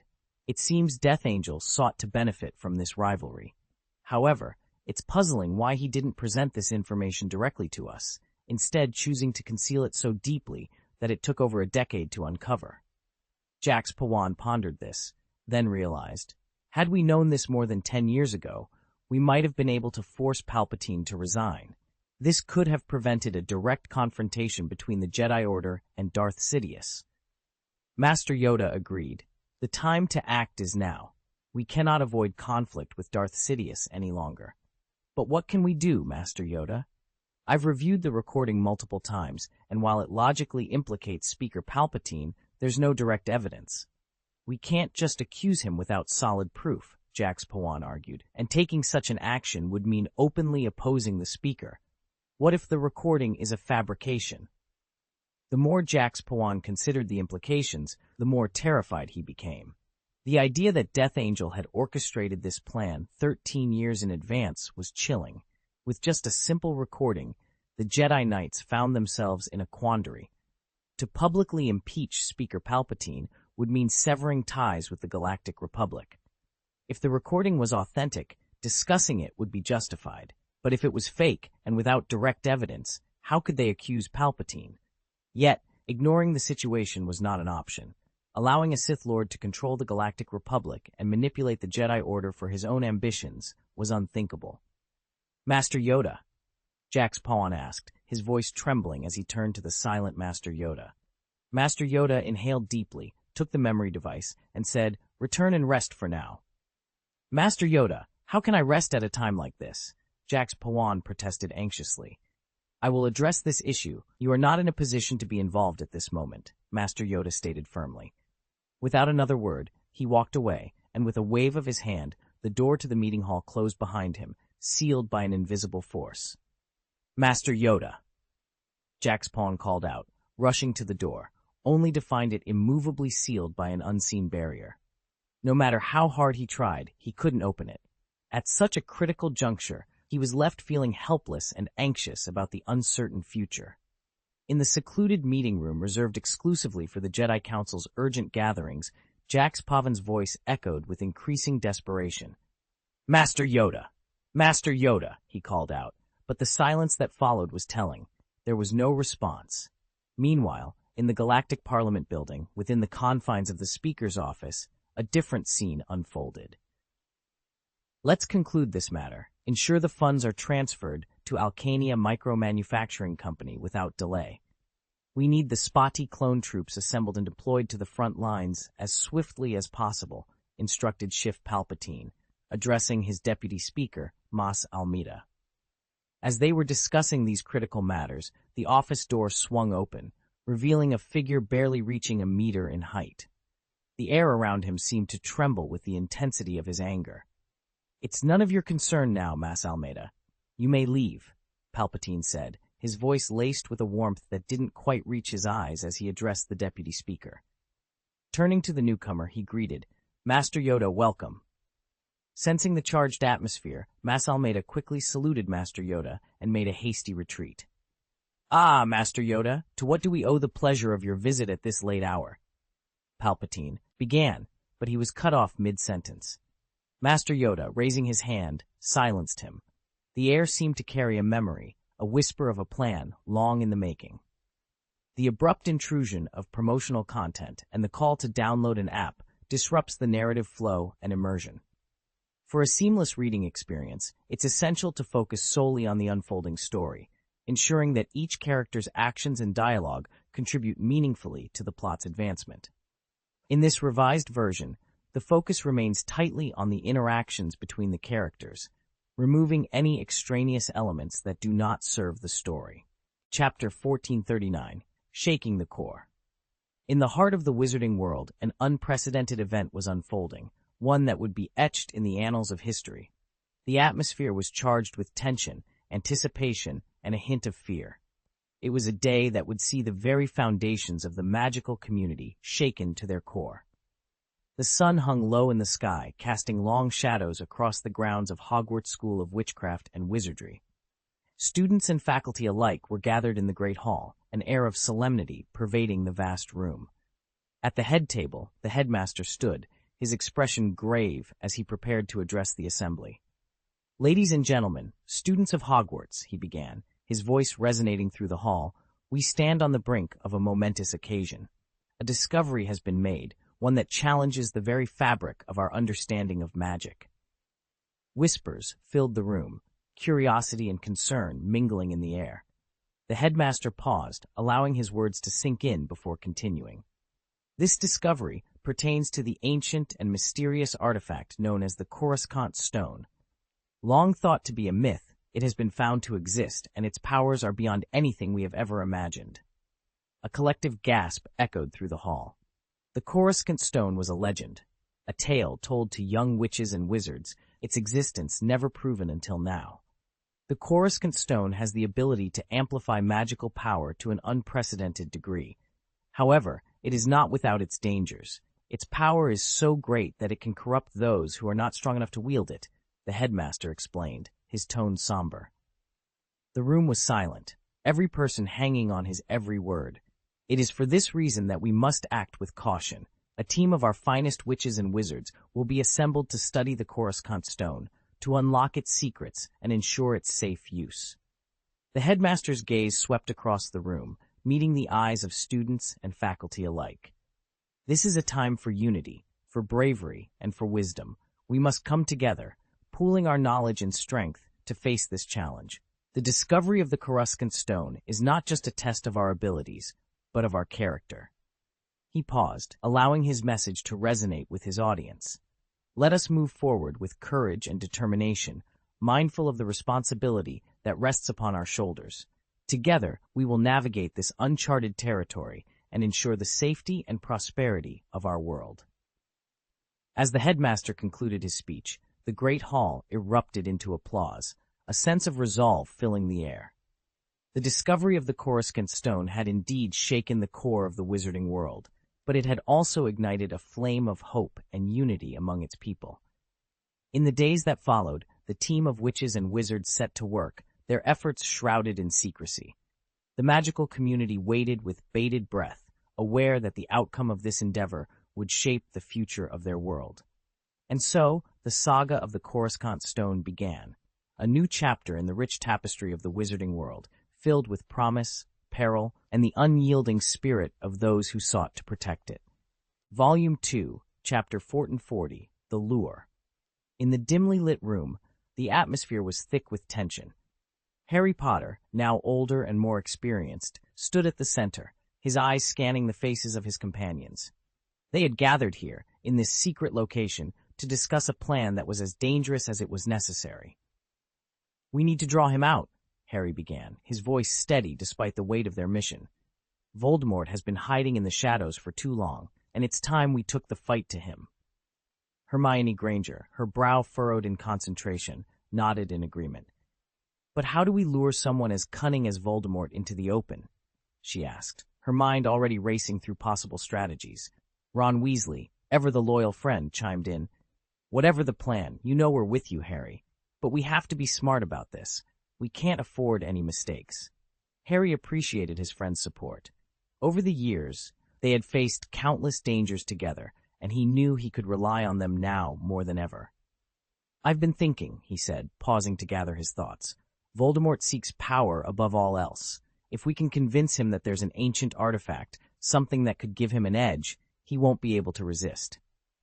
The room fell silent as they considered Harry's proposal. It was a risky plan, but it just might work. Luna Lovegood, her voice soft but clear, broke the silence. We'll need to be convincing. Voldemort is no fool. He'll be suspicious of any information that comes too easily. Exactly, Harry agreed. That's why we'll need to plant the information where he's sure to find it, but in a way that makes it seem like he's stumbled upon a closely guarded secret. The group spent the next hour discussing the details of their plan. They would create a fake legend about an ancient artifact of immense power, one that had been hidden away for centuries. The story would be intricate, with just enough truth woven in to make it believable. They would then leak the information through channels that Voldemort was known to monitor, planting the seeds of his curiosity. As the meeting came to a close, Harry looked around at his friends, their faces set with determination. This is going to be dangerous, he warned. Voldemort will be on high alert, and we'll need to be prepared for anything. We're ready, Harry, Hermione said, her voice firm. We've been through too much to back down now. We'll face whatever comes, together. With a plan in place and the resolve of his friends bolstering his spirits, Harry felt a renewed sense of purpose. They were about to embark on one of their most perilous missions yet, but he knew that together they could face any challenge. As they left the meeting, each member of the group knew the role they had to play. The trap was set, and now all they could do was wait and hope that their lure would be enough to bring Voldemort into the light. Vol 2, Chapter 1441, The Rising Star Boom. The Jaeger-class battlecruiser was struck by more than a dozen plasma cannons. The shield directly above the battleship was penetrated, causing the vessel to shake violently. The shield has been penetrated. The shield has been penetrated. The shield control officer screamed in panic. Initiate evasive maneuvers immediately. Redirect all energy to the shield system and get it back online as soon as possible. Admiral Eureka, the commander of the Republic fleet, barked orders with authority. His presence on the bridge signified one thing. This battleship was the flagship of the Republic fleet. A squadron of fighter jets is approaching, the radar operator announced urgently. The sensor screen displayed a formation of 12 Geth fighters closing in at an alarming speed. Several V-19 light fighters scrambled to intercept, but they were quickly overwhelmed and shot down. They stood no chance against the incoming threat. Their target is the bridge. Take cover. Everyone, cover, Admiral Eureka shouted, his voice tinged with shock. In a desperate attempt to provide assistance, an Aquitens-class light cruiser charged towards the fray. Its close-in defense guns fired relentlessly at the Geth fighters, but it was a step too late. 8 Geth fighters managed to penetrate the defensive fire from the light cruiser and the anti-aircraft barrage surrounding the Jaeger-class battlecruiser, aiming directly for the flagship's bridge with their proton torpedoes. A chilling sense of despair enveloped everyone on the bridge. However, in that moment of impending doom, a young voice cut through the chaos. Order the light cruiser Thunderstrike to direct its close-in defense guns at our ship's bridge. Do it now. The signal operator, driven by instinct rather than thought, relayed the command. As the Geth fighters prepared to launch their torpedoes, 2 were shot down, but the rest continued their assault. A proton torpedo was launched from point-blank range, less than 2 kilometers from the flagship's bridge. In the next instant, a frenzied barrage of light enveloped the area. The close-in artillery, a mix of lasers and blaster beams, created a net of fire that covered hundreds of meters, including the flagship's bridge. 3 Geth fighters were instantly destroyed, turning into fiery balls, and most of the proton torpedoes were intercepted. But one torpedo slipped through. It was too close. The proton torpedo detonated less than 10 meters from the bridge armor, under the influence of its composite fuse.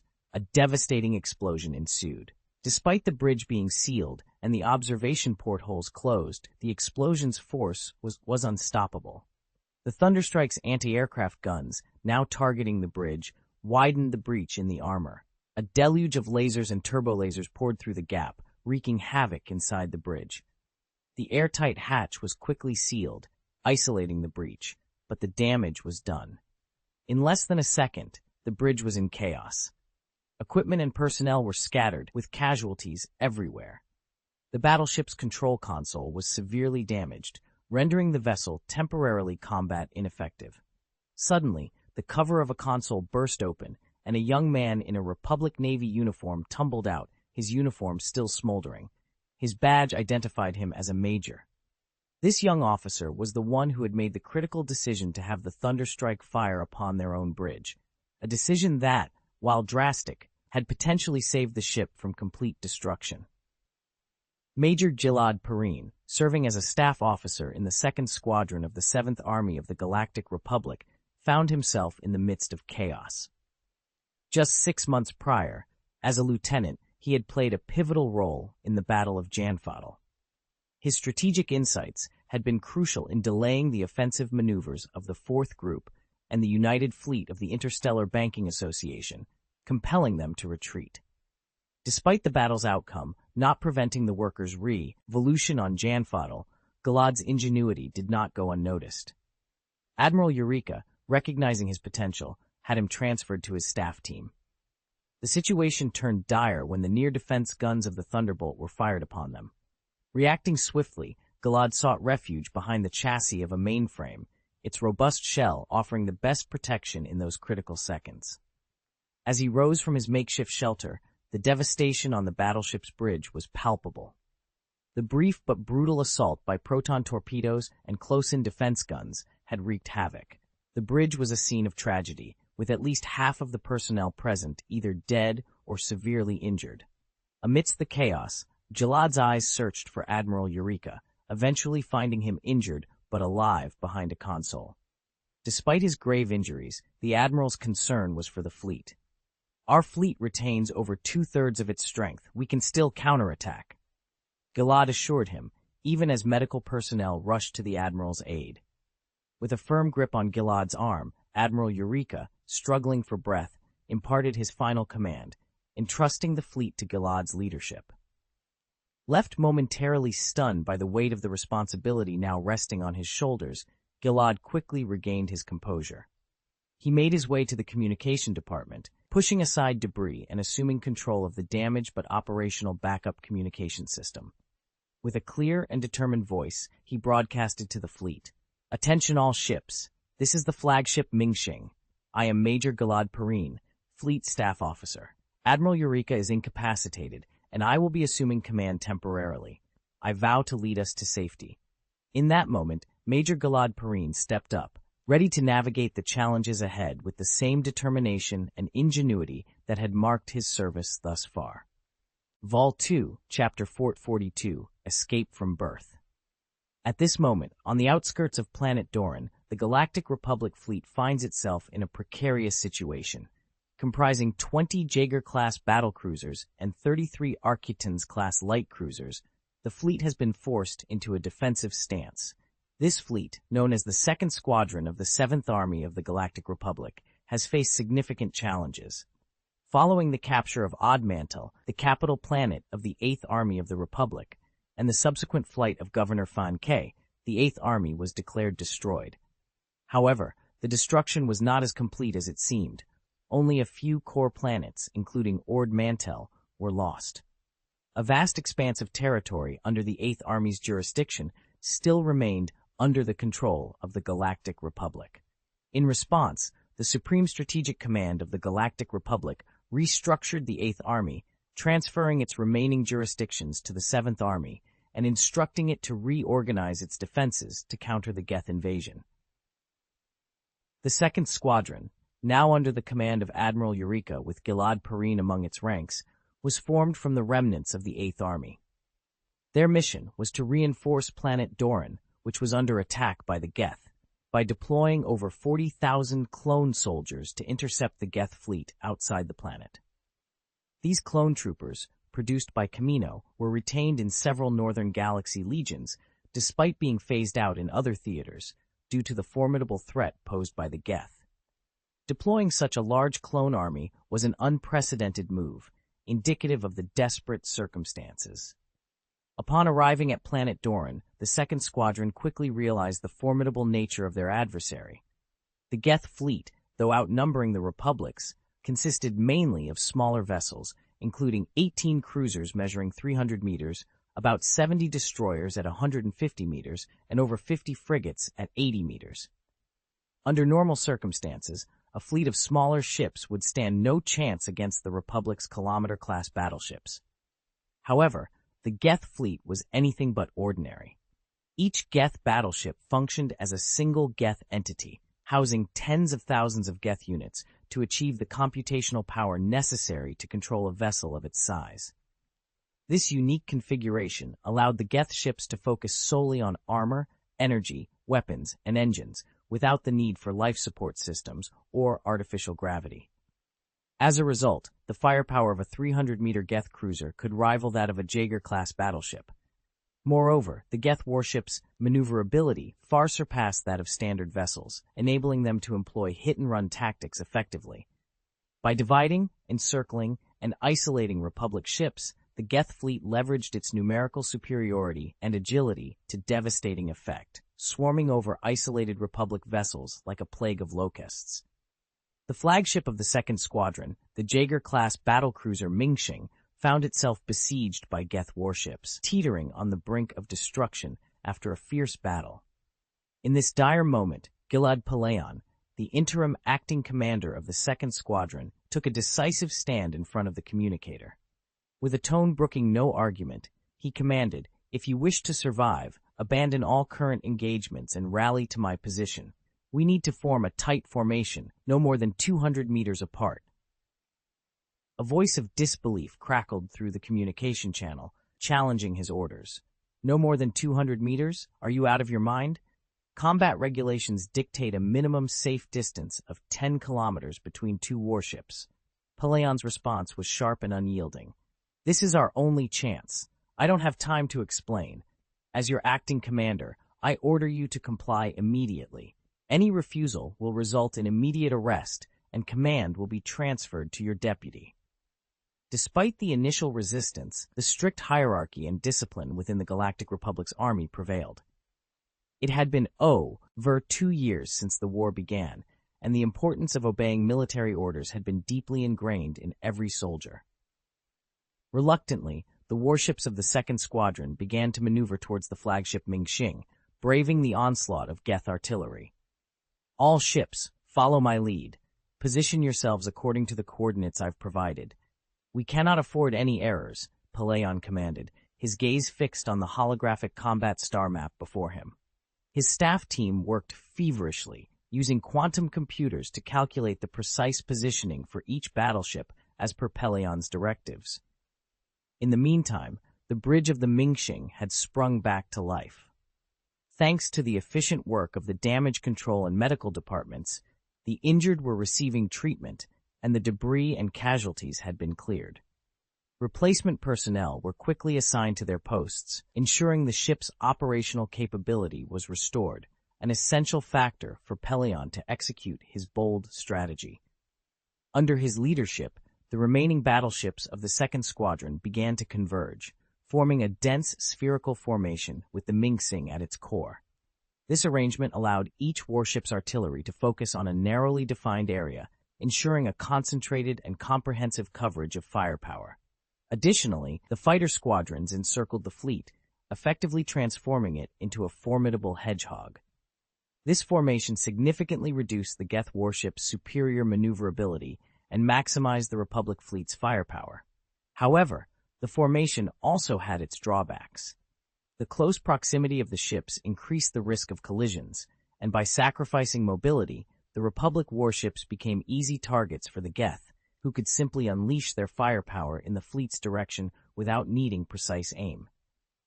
Then, Palayon issued another bold command. "All personnel, prepare for zero gravity. In 10 minutes, we will disable the artificial gravity system. Proceed to the coordinates I've provided." Upon hearing the designated coordinates, a voice erupted in disbelief over the communication channel. "Are you insane? That's a black hole!" Vol 2, Chapter 1443, Survival in Adversity. The planet Doran, the birthplace of the Keldor species, has been home to legendary figures such as Jedi Masters Plo Koon and Sha Koon. The Keldor are easily recognized by their durable, airtight skin, along with the face masks and respirators they wear at all times. This unique appearance is a direct adaptation to their home planet's extreme environmental conditions. Doran is among the most inhospitable planets in the Milky Way, largely due to its proximity to two massive black holes. These celestial bodies, while maintaining their own stable orbits, do not form a three-body system with a star. Instead, their gravitational pull affects Doran directly, especially when the planet's orbit brings it closer to either black hole, causing a significant portion of its atmosphere to be siphoned away. Over time, this has resulted in a thin atmosphere laden with harmful gases. Moreover, the intense gravitational forces at play warp even light itself, plunging Doran into prolonged periods of darkness during its orbit. Despite the absence of light, radiation from the black holes serves as a vital energy source for all life on the planet. The challenging conditions also impact hyperspace travel. The lanes near Doran become perilous and often impassable when the planet is under the influence of the black hole's gravity. Yet, it is within this harsh environment that the Keldor have thrived, developing a sophisticated industrial and scientific infrastructure that propelled them into the interstellar age on their own merits. Renowned as formidable fighters, the Keldor frequently serve as mercenaries and bounty hunters across the galaxy. When Doran came under attack by the Geth, the Seventh Army of the Galactic Republic swiftly dispatched a fleet for reinforcement. This decision was also influenced by the strategic importance of Doran, located at the northern gateway of the Republic, especially after the Ketumite military alliance defected to the Confederacy of Independent Systems. The Galactic Republic's Supreme Strategic Command had initially planned to leverage Doran's advanced industrial capabilities to fend off the Geth. However, the escalating conflict quickly surpassed their worst predictions, with the Geth's strength growing exponentially as they seized control of more planets. In a bold move, Gilad Palayon, the interim commander of the 7th Army's 2nd Squadron, directed the Republic fleet towards one of the black holes. Despite objections from many ship captains, who viewed the maneuver as suicidal, Palayon was adamant. He even threatened to replace any dissenting captain with their deputy, who, in many cases, seemed all too willing to comply. The captains, faced with the grim alternatives of defeat or capture by the Geth, who were known not to take prisoners, reluctantly followed Palayon's orders. By the time Palayon assumed command, the 2nd Squadron was already in disarray, outmaneuvered by the Geth fleet.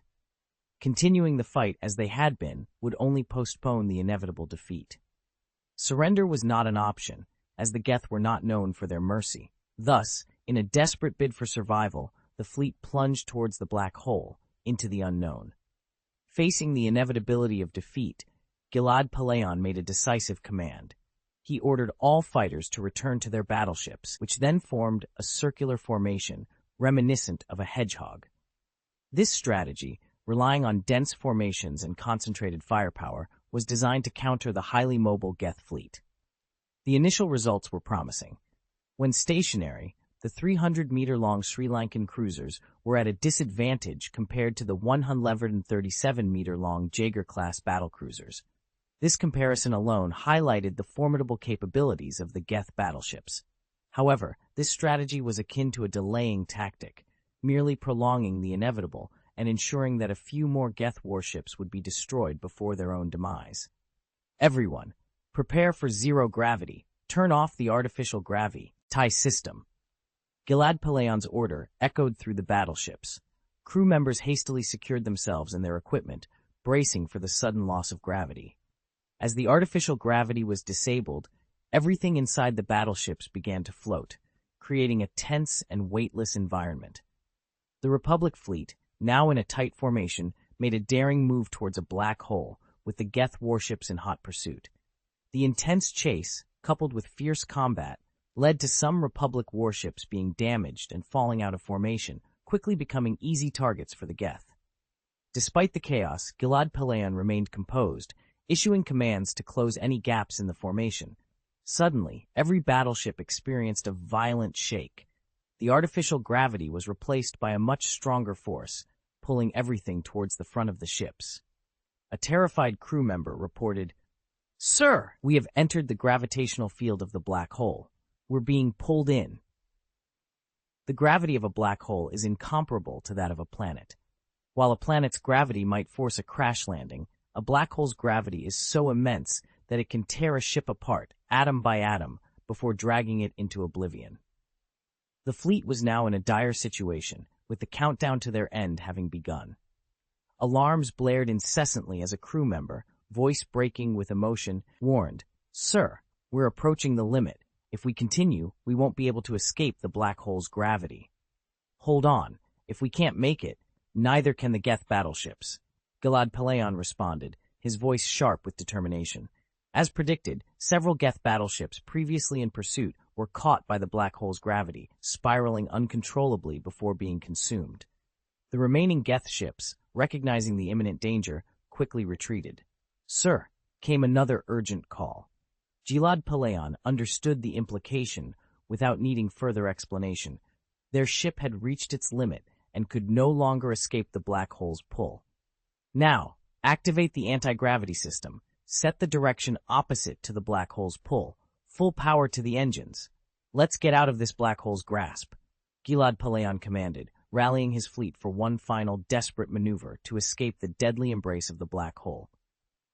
"Initiate the anti-gravity systems and divert all power to the engines," the commander ordered.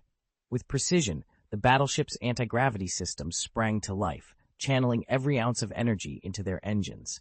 Caught between the immense gravitational forces, the crew endured unbearable pressure. Some, less accustomed to such strain, lost consciousness. Inside the battleships, objects began to whirl, caught in a maddening dance as gravity tugged them in opposing directions. The scene grew increasingly chaotic until, at last, the Republic fleet broke free from the black hole's grasp, propelling forward like an arrow released from its bow. However, not all were fortunate. Several battleships, crippled by engine failure, were consumed by the black hole. At that moment, the fleeing Geth battleships found themselves vulnerable, presenting their rear to the Republic fleet. Without a moment's hesitation, the Republic warships unleashed a barrage of fire. The surprise attack threw the Geth formation into disarray, destroying several of their ships. Yet the second squadron didn't pause to celebrate.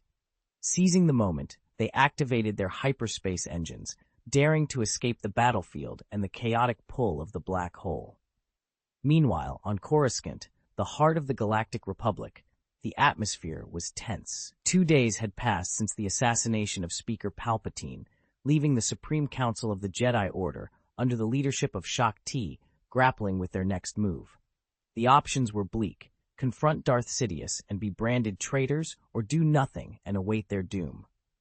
The planet was under blockade, cutting off all communication and leaving them isolated. Amidst this turmoil, Anakin Skywalker found himself wrestling with his thoughts. Seated in his bedroom, he gazed blankly at the ceiling, overwhelmed by the rapid unraveling of everything he once believed in. The expulsion of Master Windu, the emergence of the Blood Knights, Barriss Offee's terrorist act, and her damning accusations against the Jedi Order, and Ahsoka Tano's departure had all shaken him to his core. The recent events on Onderon, where he found himself agreeing with Wilhuff Tarkin's extreme measures, further challenged his convictions. Anakin's friendship with Tarkin, a staunch militarist, was something he would have never envisioned in the past. And now, the revelation that Palpatine, the Speaker of the Galactic Republic, was in fact Darth Sidious, the Sith Lord, left him questioning the very fabric of the galaxy. What is happening to this galaxy? Anakin pondered, a question that haunted him without respite. Amidst his contemplation, the sudden beep of his communicator startled him. With communications supposedly blocked, the incoming message was unexpected. His heart raced as he read the sender's name, Sheev Palpatine, the Speaker of the Galactic Republic, and Darth Sidious. Clenching his fists, Anakin felt a surge of determination. Perhaps this was the moment to confront the Sith Lord. With resolve, he stood, examining his lightsaber before securing it to his waist. Then, with a sense of purpose, he stepped out, ready to face whatever lay ahead. The entire Jedi Order seemed to be in a state of confusion, with little attention paid to the comings and goings of its members. Recently, a number of Jedi had left the Order, only to return aimlessly, unable to find a purpose outside of it. The current leader of the Jedi Order, Shaak Ti, had imposed strict restrictions on their actions. Anakin Skywalker approached the square where a hover car was already waiting for him.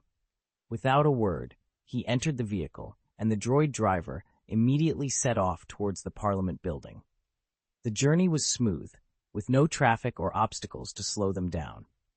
Upon arriving at the Parliament building, Anakin was met with a formidable sight. The square was heavily guarded by spotty clone soldiers, their presence forming a nearly impenetrable barrier around the building. This display of force darkened Anakin's mood considerably. The hover car came to a stop, and contrary to Anakin's expectations, he was not immediately swarmed by soldiers. Instead, he was led by a protocol droid to the Chancellor's office located on the highest floor of the building.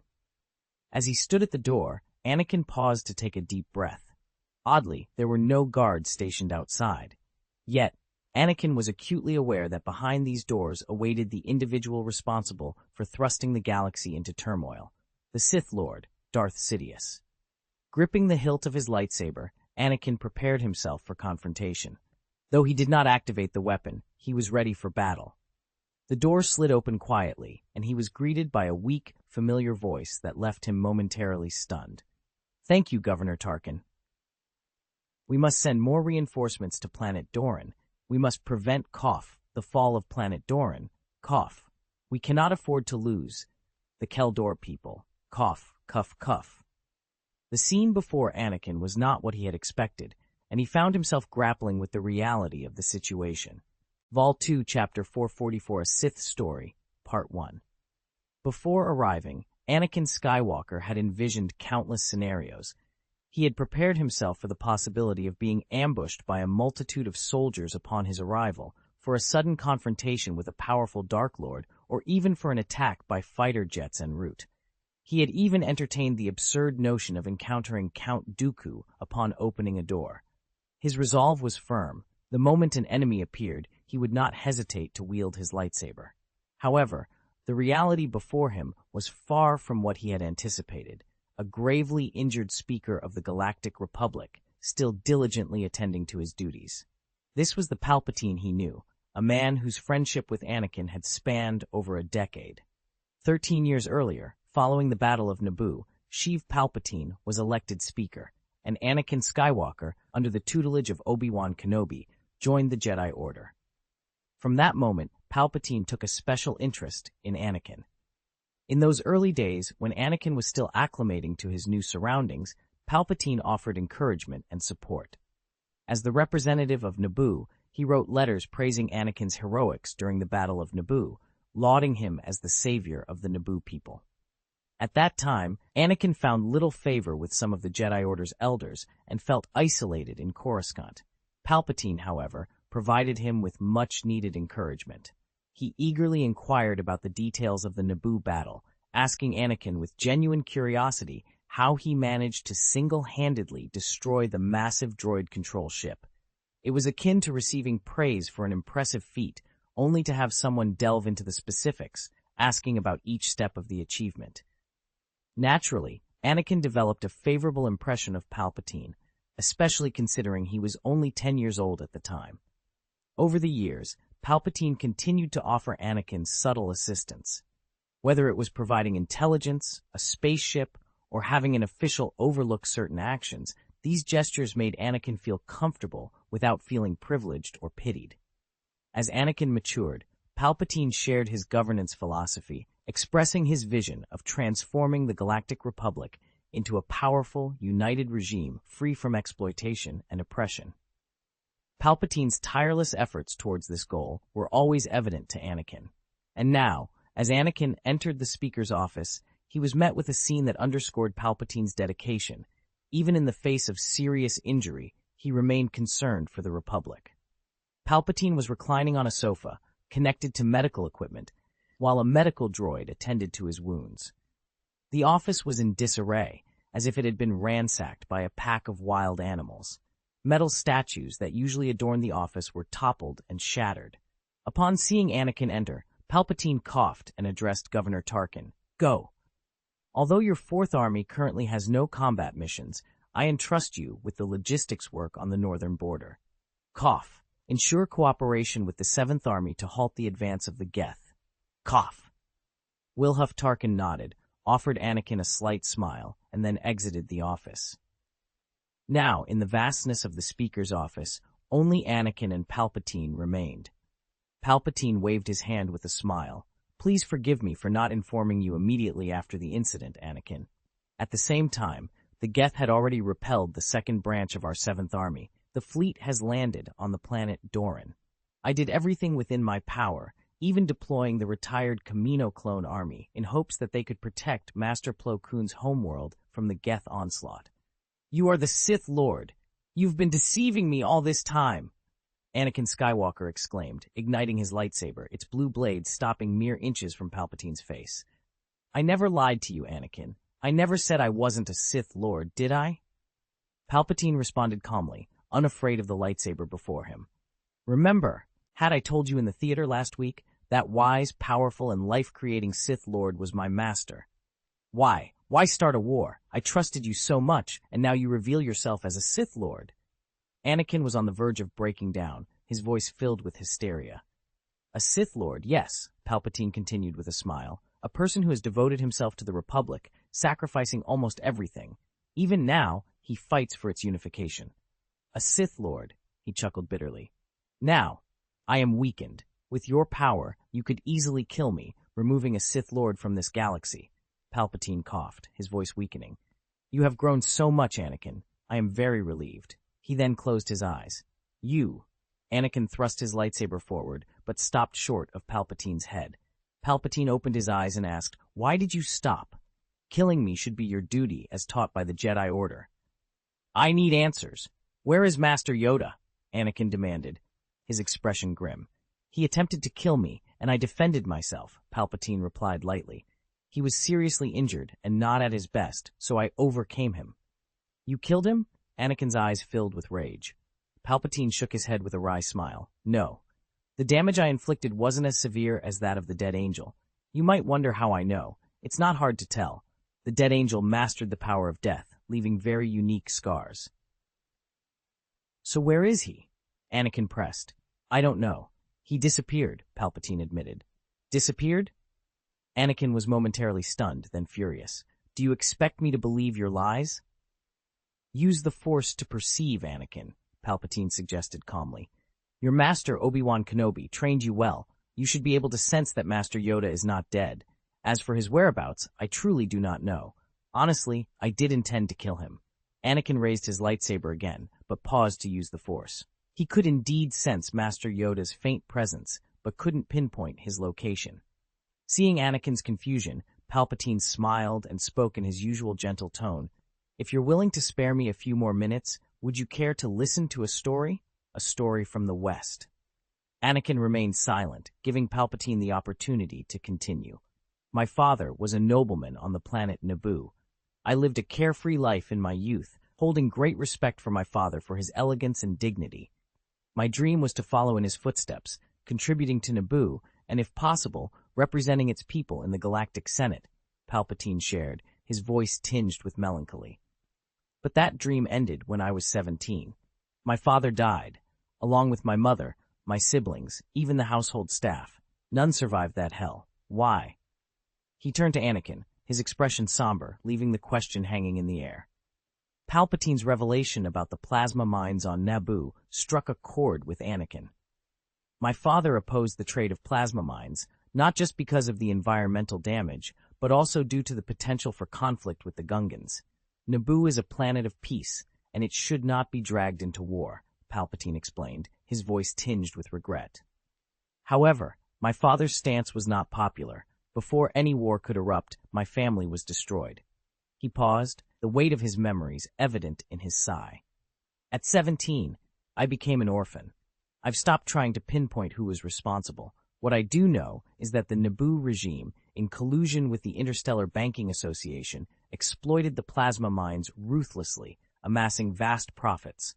Yet, not a single credit from those profits went towards building schools or orphanages.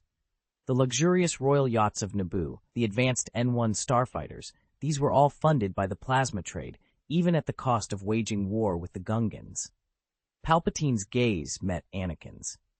I was fortunate to be saved by my master, who was ironically a representative of the Interstellar Banking Association. He found me in Sid City, sensing the fiery anger within me, and chose to rescue and mentor me. So Anakin, while you have faced misfortune, you are also lucky to still have your mother.